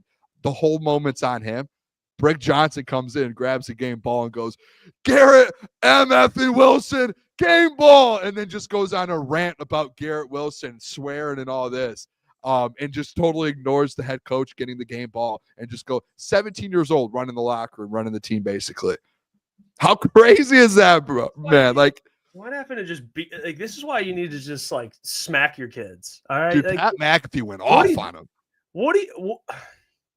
Woody Johnson should have backhanded him already. Why is he acting like this? Like, he's put him in that position. He's probably, hey, do whatever you want with the team, man. I mean, this is his son gave the Jerry Jeudy Matt. He said he's this on Madden. We don't want him. His dad's like, all right. That's wild. I guess that's the rumor. That's what's going around. That the Madden thing, it was his son. You know what's crazy? There's more, like, speaking of like how you're speaking of Brad Holmes and the Lions, there's more organizations out there that we don't even know about that are closer to the Jets than the Lions. The Lions were there at one point. There's organizations that are actually that dysfunctional, and it's just being reported. Oh, the Jets are this dysfunctional. That's why this could have never came out. The Ben and AG thing, like, that's what, like, hell no, dude. Think about the who was it? The Panthers guy over the last couple of years, like all those reports, like the Panthers owner pouring a drink on the fans. Like, there's just like some crazy ownership, man. But a 17-year-old kid essentially calling the shots for an NFL organization. Garrett effing especially Wilson. Especially the New York Jets. Like, that's what in that market, dude. Is this? Oh, hold on. I think I got Jets this. fans have to hate it too, because you're like, sell the team, and then you're like, Pat would say this today. It's like, hey, you think you're gonna sell the team? Like, no, hey, Brick Johnson's keeping the team for the next 50 years. This is Brick right here, right? That might have been him, like, younger. I think he's older now. He goes to Harvard too. He's a Harvard student. Of course, yeah, because he's smart. Of course, I think that was him. Like, probably when he was the only reason he why looks he's going to young. Harvard. Yeah, just because he's smart. But this picture is He plays tennis at Harvard too. He's a tennis player. Of course he does. Yeah, this is Brick Johnson. I cannot. Dude, imagine that, like, being in a family where you're 17 and your dad owns an NFL team and you're out here calling the shots. And I guess too, like, the more, I'm just keep going because the Athletic report all this, and I watched today, but like, I guess he like goes around after some games, like giving guys tips on like how to play, what to do, and like coaching them up. It's like, dude, what do you know? You played tennis at Harvard. Like, what do you know? Going up to like wide receivers, being like, hey, like, you need to break off like this. Yeah, you kind of. Yeah, it looks like this on Madden. I don't know if you should implement that or what's going on with that. That's crazy. When I heard that today, I was shocked. I was like, there is no way this is real. And the Athletic reported it. So it's like they have like, it's real. That's a legit, like they have some sort of sources. It was probably Joe Douglas that was like, hey, say it's he someone probably close. leaked it. Yep. Yeah, he was probably like, hey, say it's a friend of mine. And then he probably just gave it all out. That's actually a good point. It probably was Joe. Because once you're fired, you're like, I don't owe that. I mean, I'm out. And he probably got reached out to for interviews about the Jets. And he probably was like, you know what? Yeah. Well, if you lose your job, like, dude, you went your whole life trying to be a GM. Or the players. Maybe the players. Or some of the players, yeah. Did you watch any of the Aaron Rodgers documentary? I didn't. Did you? Dude, I'm 2 episodes through. They're like hour and a half each. There's 3 of them. They're long, but they're good, dude. They show him literally doing the ayahuasca and going to the retreat, and it's legit. Like, and you know what? I know we hated Aaron Rodgers. Now he's off the Packers. I really don't care. I think he's whatever. Like, I don't hate him. Yeah. He went through a lot in his career, and I didn't realize it until I watched this. Like, so many injuries. Like, Brett Favre hated him at first. He was actually kind of good out of high school, and everyone refused to recruit him. Like, I didn't realize the draft situation. Yeah, his family during all this, his family. Dude, he literally, like, high school, no one wanted him. When he got drafted, he was supposed to be a top 5 pick, drops to 21 or 20 something, gets to Green Bay. Everyone hates him because of that. Then he finally is about to get the starting job. Brett Favre's like, I'm coming back. And he's like, dude, what? Like, fans wanted Brett. Like, he was going through it all. All of this is happening. His family, like, uses his, like, name to go get fame. It's just, and then he, all these injuries, the Achilles injury, like, goes to the Jets, Achilles injury. It's like, dude, this guy kind of went through it in his life. Yeah. Like, now I see why he did ayahuasca.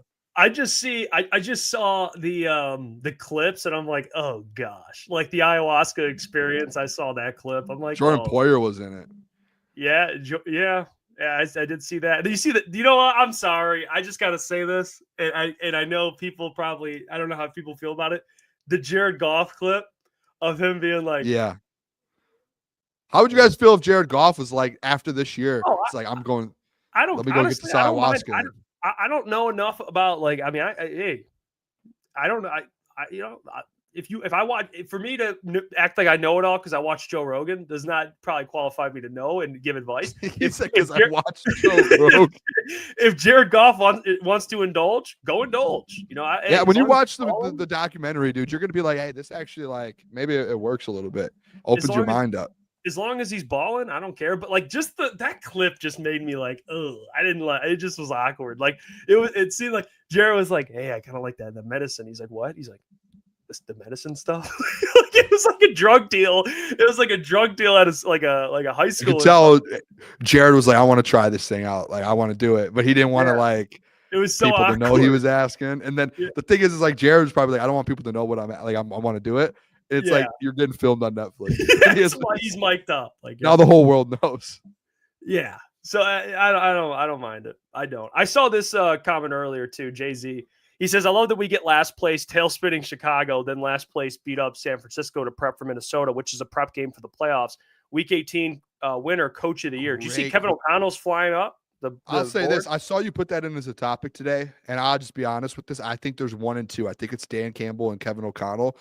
I think you could come down to, hey, who wins week 18? Like, if whoever wins the NFC North, I think, which right now obviously the Lions hold that. Whoever wins the NFC North, I think that coach deserves coach of the year. That I'll leave it at that. That's the game right there. I do think so. I think Kevin O'Connell's done such a good job with Sam Darnold and that team. And then obviously Dan Campbell. You could be like, well, Dan Campbell had the team to do it. Not with all these injuries, that changes everything. Changes 20 guys on IR, and you still get the 1 seed and win the division. Changes everything. Yeah, because you have the Chargers kind of falling off. The Broncos are kind of up. Not giving it to Sirianni. No, because he already won it, and that team was way better than in this one. So, I mean, I agree with that. Winner of that game probably dictates coach of the year. Now it's tough. You could make the argument for Dan just because the injuries. He's faced so many injuries, and if they're still 14-3, it's like, dude, it's like this guy deserves coach of the year. But like at this place, I mean, what are the Vikings have? 2 losses? Let me 3. see. Vikings, they have 3? I don't know. I'll check right now. 2. 2. And they play to end the season. They play. They have a tough schedule. Yeah, they play Seattle, Green Bay, Detroit. Yeah, I mean, they'll probably beat Seattle. Depending on Seattle didn't look great last week against Green Bay. Actually, no. All right. Were you here you were here when I gave out the parlay? What The parlay? Booner Path parlay of the week. No. Do you want it? Were you sick or was that with just Klotz? Yeah. I don't even know what you're talking about. So let me hear this. The Booner Path parlay of the week. Hold on. Let me put it in. Now I want to so hear it. So what's this Booner Path parlay of the week? Booner Path parlay of the week. So there's this thing with the Vikings. To get the 1 seed, right? I think you can clinch it next week. If the Vikings lose if the Vikings lose this week or next week and you win your next 2 games versus the 49ers and Bears, you win the NFC North. And then I think if the Eagles drop one of these next 2 games, you can even lose in week 18, I think, and still get the 1 seed. So I think it lines up to where if these 2 teams lose the next 2 weeks and you win the next 2, week 18 essentially won't matter. That's just in my mind. I could be completely wrong, but I think I did the math right and I did everything right. Booner Path parlay of the week. Detroit Lions money line -295. You scroll over, Jeff, and I brought it up. I thought you were on the show, but I brought up the Eagles have won 11 straight or 10 straight, right? Yep. I think you've noticed the turmoil that's been going on in that locker room. And if you go back to last year, I know they have Saquon now, I know they have some different players, but if you go back to last year, they were so good. Turmoil started happening. And they kept winning, but it came to a point where it was like, this team's going to break. Like, they're good. They're a good, really good football team last year, too. You can't have coaches yelling at coaches. You can't have coaches yelling at players, players yelling at players. You can't have that and keep winning. They had a nice win versus Steelers last week, but before that, like, they were in 1-possession games. Plus 152, the Washington Commanders to beat the Eagles, I think is in play here. In Washington, the first time they played, Jeff, I know we had this conversation. Commanders on the road were up 10-6 or whatever the score was at half. The only reason they lose that game, they were in the game the whole time. Saquon Barkley just 2 or 3 like just 40-yard touchdown just break-offs. If you hold to him, and I think Jane Daniels was injured, wasn't he? Ribs. He played, but he was like struggling. Yeah. I think Dan Quinn. I said this to Lucas. Dan Quinn. Where did he come from? Yep. Dallas. He's been in that division. He knows how to beat the Eagles. He knows what it takes. I think Dan Quinn finds a way to win this game this weekend. And then that leaves you with the Vikings, Seahawks. Jeff Iafrate. Going Seahawks. Seahawks are a good football team. They've won 4 of their last 5, maybe even more than that. Coming off a loss, it was at home in the 12th man. They're not losing back-to-back weeks at home. They just will not. They won't. This is the week. You've been trying to call it for a couple weeks. I'm calling it this week. Vikings fall to the Seahawks this week. Geno Smith, there's positive news from him. I don't know the official word, but they're saying he's potentially going to play. Plus 130. You're looking at both of those spreads are 3-point spreads. I think the dogs win both of them. Let me see what we're looking at here with that. Booner Path parlay of the week. Now we're kind plus of 676. Oh, gee. Okay, hold on. And if those 2 teams lose and you win, I think you clinch the 1 seed the next week with the 49ers win. I could be wrong with that, but I think that's how it ends up working out.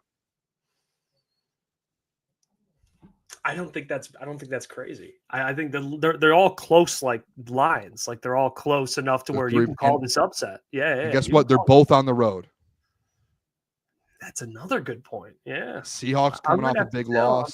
Tell that. I like it. I do. And I've been telling, we've been arguing Eagles over the Commanders, but I mean, to split up with them, I think that's fair. And it's at home. You know, they're going to be pissed about losing the game on the road to Philly. I think the Commanders lock up the a playoff with the win too. So they're playing for something too. Yeah. Yeah. Yeah, I don't mind that. The Eagles, there's always games where good teams have a loss somewhere. You know, like it just happens. Like the Lions lost to the Bucks. I think the Eagles lost to the Bucks. I went through it. So I went through the tiebreakers. Like it goes to like division losses, and this is where I ended up going through it, Jeff. If you look at the Eagles, like if you lose, say you lose, I was just looking at it like if you lost to the Vikings or something. If you look at the standings currently, the Lions only have one divisional loss or conference loss. I'm sorry. They have one conference loss. The Eagles and Vikings right now both have two. So if they both lose this week, that's a third conference loss for them, and you win. You have 2 games remaining. And then if you go to common opponent, I think you have a better record versus common opponents versus the Vikings and the Eagles, both of them. So that's where it's like, I think it works out to where even tiebreakers, in years past, we haven't had luck with tiebreakers, but I think this year you kind of hold that upper hand, except with the Vikings week 18. So if the Lions, which I think they'll beat the next 2 teams, it's 2 more NFC wins, conference wins, and then they'll have another divisional game on the line there. And they could lock up the 1 seed before that if they lose. If everything goes as well as you're expecting, I don't hate that. And you get it for plus 700. All right. I think if the Commanders don't win on Sunday, Lions have to win out to get the 1 seed. Because I think they have like the Cowboys and Giants left. Hey, time to now you won't hear a peep from me. You won't hear a peep from me. You better be cheering. I will. I want to pull up the injury report here. I'm interested to see. Yeah, what it looks like. I know. I want to see the Eagles one. Players on the injury reserve. It's not, or on the injury report. Let me see. Let me zoom in. Because I checked this. I saw the Lions were like top of the league, and the Eagles were like. They have like no one out. AJ Brown limited. It's all like resting. Yeah. Yeah. Okay. Okay. Yeah. Let me see. Let me check the Commanders real quick. This is tough. They're very healthy. They're healthy. Yeah. Oh yeah. They're healthy. Yep. Damn it, dude. Why couldn't the injuries happen to like the Eagles? You know what I'm saying? Why couldn't we don't wish injuries on anyone, but can we like transfer the curse? So like, something, dude. Why the Lions got to go? You could pull that up if you want. All right, let's see. What do we got? Do they have any injuries? Well, Jonathan Allen back at practice, by the way. I don't know if is he'll he play. participating? His 21-day window opened up. I don't know. He's limited practice. That's a big one though. If he plays, that'd be pretty big. They probably want to get him back. Try to get him back this week. I don't know if they will be able to, but who's the guard? Sam Cosmi. Cosmi, yeah. That's an offensive lineman. Who's the other center? Did he limit it? Yeah. I mean, Jeremy Chin limited. I mean, they could get some good players back. Luke McCaffrey, the one, the only. Luke McCaffrey. I want to go look at the Seahawks injury report too. I feel like we're doing good investigation. It's not too bad for the Commanders. That's not too bad. If they get Jonathan Allen back, that can make for an interesting matchup. Hey. And they got Marshawn Lattimore. I did see that. They traded for him weeks ago, about 2 months ago, actually, like a month ago. I don't know how he's been playing. I haven't paid attention to him, but that's pretty. There you go. Put the clamps on AJ Brown a little bit. You can throw this one up now. What do we got for the Seahawks? So Seahawks did not participate. Why did he look like Leonard Williams, rest. It says rest. Okay. Zach Charbonnet, limited practice. Trey Brown, limited practice. Ernest Jones, limited. I don't mind the limited, actually. This is the one I wanted to know. Geno Smith, full practice. Got it. DK, full practice. Tyler Lockett. Kenneth Walker, full practice. There you go. Jaron Reed. Jaron Reed. You got the big fellas back. Baby. Yeah, because Sam Howell played last. I keep forgetting that. He played in the second half. It was brutal, dude. What's crazy is I had a parlay in that game, like one parlay, and all I needed was 200 yards from Geno Smith. Ended at like 170 because he got hurt. Well, I lost the parlay to Kirk Cousins. That was the last leg, 200 yards. That dude forgot how to play quarterback. Even though he said, "Hey, I didn't forget." How to play this is your first time back with. I don't like taking victory laps, which I do love sometimes. I just was like looking around the league with division winners, and like I got absolutely cooked for the Bills to sit like thing all off season, and I got cooked for the Tampa Bay Buccaneers thing all off season. Those were two of the ones that I had that I just got from the chat. Hey, the chat should say apologize for both of those because both of those. I'll admit I was wrong on the Falcons. I thought they would be. I thought Kirk would play better than he has. Man, he's played. I think it's that Achilles, man. He can't move anymore. Yeah. And like the strength. I had faith in Kirk in that situation. But here's the thing, though. This is why the Michael Penix thing, I loved it because now hindsight. It's like they would be stuck with Kirk essentially, and you'd be back to square one. You wouldn't be able to. If you draft a quarterback again.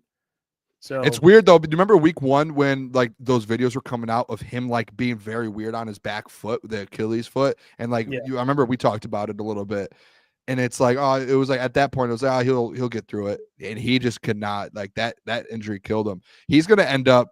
He has a no trade clause. Remember what happened with I think it was that's disgusting. The Derek Carr thing.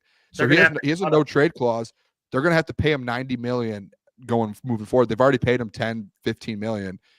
He's gonna make $100+ million with them, and then he's gonna be able to get a contract. It was a Russell Wilson thing. That's what it was. Yep. He's gonna be able to go anywhere on a vet minimum, and he's gonna be able to do what Russell Wilson did. So good for him. That's why, and I have no problem if you say, well, if you were gonna draft a quarterback, why sign Kirk Cousins? Like I get that. I don't hate that. I love them drafting Michael Penix. I think he's a good quarterback, but yeah, I don't get you paid Kirk a lot of money, and that deal is so weird too. That's no trade clause. Like what? For Kirk Cousins? That was my biggest thing with it, and I think I was pretty clear on it when we had the conversations. I just didn't like how you spent essentially 100 and something guaranteed money million. Built the defense up. Yeah. And it's like, okay, instead of using that money on a quarterback to go draft a quarterback, like it wasn't that I hated the Michael Penix pick, but if you're going to invest 100+ 200 million in someone, get him weapons or don't pay him, get a quarterback and use that money to build up other positions to get weapons or an offensive line or defense. Yeah, DeMond says Cousins to replace Aaron Rodgers. Jeez, man, that's where quarterbacks go to die anyway. So yeah, go ahead. Take the Jets can take Kirk Cousins. That would be great. Baldo Wise says Lattimore allowed 0 catches last week. Lattimore 0 catches. That's who's facing off with AJ this week. AJ Brown. I'm telling you, dude. I think this is going to hit. I think that might be my favorite play of the week. I know it's biased, but Eagles are getting a little like you see Jalen Hurts sat down and was like, that's what y'all wanted to see, or like that's what y'all have been waiting to see. It's like they're going to get knocked off a pedestal very quick. Yeah, it's going to be one of these. It'll either be this week or it'll be the first week of the playoffs. It's like, it's like who'd they beat? Who'd they beat last week? The Steelers. Good football team, but it was that was a good performance. Yeah, that was. But like I don't know the way you say that's what y'all wanted to see. It's like all right. You saw the Carolina game on the road, like. Yeah, like that's what we really wanted. We did not want to see in that game, but we saw it. Xavier Legette drop a touchdown. Oh, that was in Philly. I'm sorry. Yeah. Yeah, in Philly, dropping a touchdown. It is what it is. Dude, Hurts gets way too much slander. You look back at it, like the Packers. They played the Packers, 1 possession game in Brazil. That game was weird too. It was a weird game. They beat the Saints 15-12. They beat the Browns 20-16. The Jaguars, they beat the Jags 28-23. Like the Jags that the Lions beat by 50, they beat them by 5 points. And then they had the close game to the Commanders, a 5-point win over the Ravens, a 6-point win over the Panthers. Like, dude, some of the teams that they should be beating by a lot, they're like in battles with. We'll see. I think this weekend they get tested. Michael says, mailbag, sorry, missed the beginning of the show if you talked about it. What do you think the secondary will look like for starters? Think AG will go away from man. Well, the first thing, Boone, what do you think the secondary this week? Just start with this week. What do you think it looks like, secondary? Hey, I just said get used to Kindle Vildor's name. Kindle Vildor, Amik, Terrion, Brian Branch, and Kirby Joseph. That's going to be who you're. And then I don't think if he comes back to practice yesterday, I don't see like instantly. Maybe I don't know what the injury was he had and how in shape he is, but maybe if he rotates in, and I'm interested. I don't know about Emmanuel Mosley. I feel like everyone's in the dark on that right now. And I don't think AG goes away from man, but I think he's gonna find ways to like go back and forth, like find situationally what makes sense to go man coverage versus are we gonna drop into zone here? What's going on? Like I think AG will find a way to balance it. I don't think you can just run man to man, press man with the guys you have out there now. So I don't know. Or maybe they do. Maybe they feel like Vildor and Terran Arnold can run that, and they just go. Maybe that's why he loves Kindle. I don't know. But I would lean towards he mixes it up a little bit depending on the matchup. But that's still their identity. I don't think AG will go away from their identity, but he'll get more creative. He's going to have to, at least. Hey, so Easy, I just got the stats from Easy here with Kendall Vildor compared to Terrion. Do you want them or what do you say? Yeah, let me know. What did he say? I want to hear this. So passer rating when being targeted, Kendall Vildor is 66.9, so pretty low. Terrion Arnold 91.9. But I'm just reading the stats. I'm just no. I'm not arguing with you. I'm 66 curious. to 91. I'm curious. Target amounts. What's like the volume? Yeah. You know? And then he also said Kindle is allowing 46% catches and Terrion was 56%. Again, so I'm guessing that's when targeted. Or no, yeah. Yeah. When targeted, but I'm curious like what the volume is. You know, like there's a difference between like 3 and 7 versus I agree. 20 and 30, you know, so I don't know. But I'm not going that easy. I'm just genuinely curious what the volume is. Yeah. I think those are good points to bring up. Like just to compare, just say like, hey, in an argument, lead with that. You know, that's the good guy. The good guy says Vildor is like a cockroach. Someone shaking my head. Yeah, shout out to the cockroach thing with Caleb. That's he is kind of. And by the way, dude, I'll keep saying it. Caleb took that as a slight. That was meant to be like a good thing. I know cockroach isn't a good thing, but like, hey, I get what you meant. He won't go trying away. to kill the man. He keeps coming back. Like that's a good Yeah. thing. That was a compliment as much as it was. It was like a backhanded compliment, but it was a good one. Yeah, yeah. When you said it, it didn't resonate with him the way it should have resonated. Oh gosh. But yeah, by the way, Etienne said this. If Goff said that, he'd get a statue referring to Hurts saying like that's what y'all wanted to see. Like Goff would never say that though. That's not like the shit. He wouldn't come out to the podium and be that corny. Like he just wouldn't. Like Goff's not that, you know. And I do think Hurts gets, you know, I don't think he's mid. I think he's a good quarterback. I do. I think he's a really good quarterback. But I don't think he's in as a pure pocket passer. Like if someone, let's say you just took away every quarterback's mobility and you just said, beat me from the pocket. I would rank Jalen Hurts.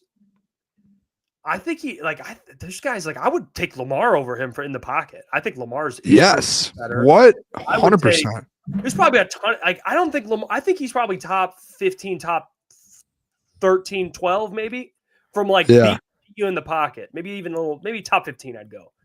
But like I don't think that's where I'm at with Jalen. Like I think he's a good quarterback, but as a pocket Jalen Hurts, he's not one of the better quarterbacks in the league. I wouldn't. Jalen Hurts had all the weapons in the world this year and even last year. Like take away the Saquon thing last year. He had AJ Brown, Devontae Smith, Dallas Goedert. Like he had dudes live. Like that's a great room. He threw for 3,800 yards last year. Yeah. Lamar Jackson with no weapons last year, essentially. Like he has Zay Flowers, but like Mark Andrews was hurt for a while. He does not have an AJ Brown or a Devontae Smith. He threw for 3,700 yards, basically. So like he threw for 100 less yards with none of those weapons. So like for me, and it's like even this year, I know you have Saquon again. Like this year, you can caveat with that, but 2,800 yards or 2,900 yards right now this year, and Lamar has 3,600. Like that's like an insane difference. And Lamar Jackson has Derrick Henry. So it's like if you want to, we can go punch for punch there. Lamar has 1,000 more passing yards than him. I would take Lamar Jackson 100. I don't want to like say Jalen Hurts is bad. I think he's a very solid quarterback. I just don't like. I would take Jared Goff right now over Jalen Hurts. I agree. 100 times out of 100 times. A lot of people are like, it's really Eagles fans who are like Hurts is better. And like D-Town says Jalen Hurts has those legs. Like, yeah, it's not like I don't look at him though as like a Josh Allen or a Lamar Jackson personally. He can run, but like those guys are putting up 800-900 yards a year. He's at like 400 or 500. Yeah, he runs like situationally, which makes it even more weird because he runs like he had 700 a couple years ago before his injuries. And he can run like he's got mobility to him, which makes him like that's what raises his ceiling because he can run. But like I'm talking about if teams are, let's say he's banged up and he has to sit in the pocket and make throws. Like I don't trust that man over. I would say there's probably a handful of quarterbacks you would take over Jalen Hurts in the. I think you can rattle Jalen Hurts quicker Yeah. than those guys too. Probably. Like, if you get to him, he's a little I think more he's like, tough. Like plays through injuries, a tough quarterback. I just play wise, like how good he is in the game. I think you can make it like it's easier to make him make mistakes and rattle. We've seen games where he's had like $120 passing yards. It's like, what's going on? And that's not even like, oh, well, Saquon's popping off. Well, we've seen games where Saquon doesn't have I mean, look at what Jalen Hurts did. What was it against? He just did 108 yards versus Carolina. Yeah, like that's 108. That's a problem. You almost lose the game. You should have lost the game, actually. Like Xavier Legette dropped a wide open pass. They're a great team, but at quarterback, I could see that catching up to him. I mean, I can't.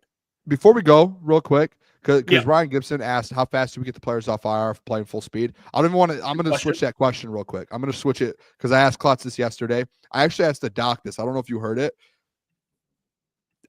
I think that going into next year, everyone's talking about the strength and conditioning people. Everyone's talking about the athletic trainers, all of that.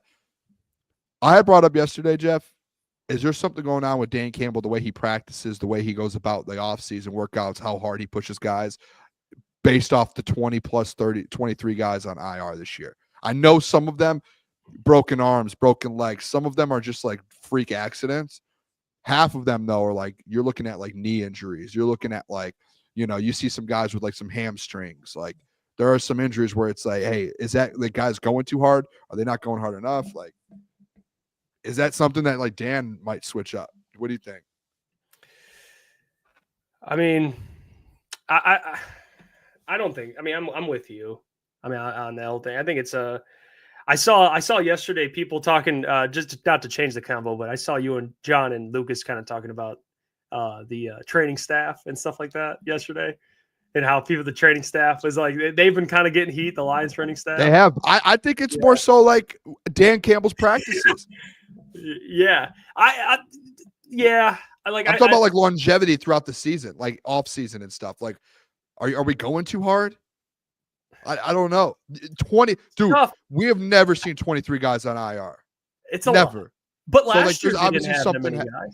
No, but there's a something with it. You could take the broken bones and all of that and the all of that into a different account, but there are a lot of knee injuries and there are some hamstrings and. I don't know where injuries. Yeah, it's weird to me. It's a weird one to me. And I could be wrong. I love Dan, but I think maybe he's going to look at it too in the offseason and say, hey, maybe we should. Yeah, I'm also with Michael here. I think fuck the early bye week, man. Brutal. That's the dumbest thing. It's not just it happens to the Lions, but I'm saying if it was any other team and they were suffering this many injuries, you look right at the bye week and be like, why? Yeah. They need 2 bye weeks. If you're going to play 17 games, man, you need 2 bye weeks. Especially. Who brought it up? I think it might have been John Gruden. There was a big time former NFL coach that said there's no reason to have Thursday games. Like the short weeks, and the Lions they're constantly in these primetime games now. Thursdays, like we've played multiple Thursday games this year where you go from Sunday to Thursday and you see guys get hurt. There's no reason. If you want guys to play at a high, like these guys are playing for a Super Bowl. If you want guys to play at a high level, you're paying them millions. You can't have guys going from Sunday to Thursday. You can't. Like, and I think it was Gruden that brought it up. It's like the Thursday needs to get cut quick. I like Thursday Night Football. I know it's a legendary thing. You got to make changes. You got to figure it out. Yeah, if you're going to add extra games, make some changes. Yeah, you have to. All right. Hey, appreciate you all. By the way, be back tomorrow, Friday show. We're doing our pick-em later in the show. Caleb and Mike will be joining. Of course, we'll preview the game, talk more about Lions-Bears, give our predictions how the game's going to go. So be there tomorrow. We'll get more in-depth in conversations. But until then, Jeff, Booner, Lucas, his internet went out, but we love him still. He's here in spirit. Not like he died, but you get my point. All right. We'll catch you guys tomorrow. Love you guys, man.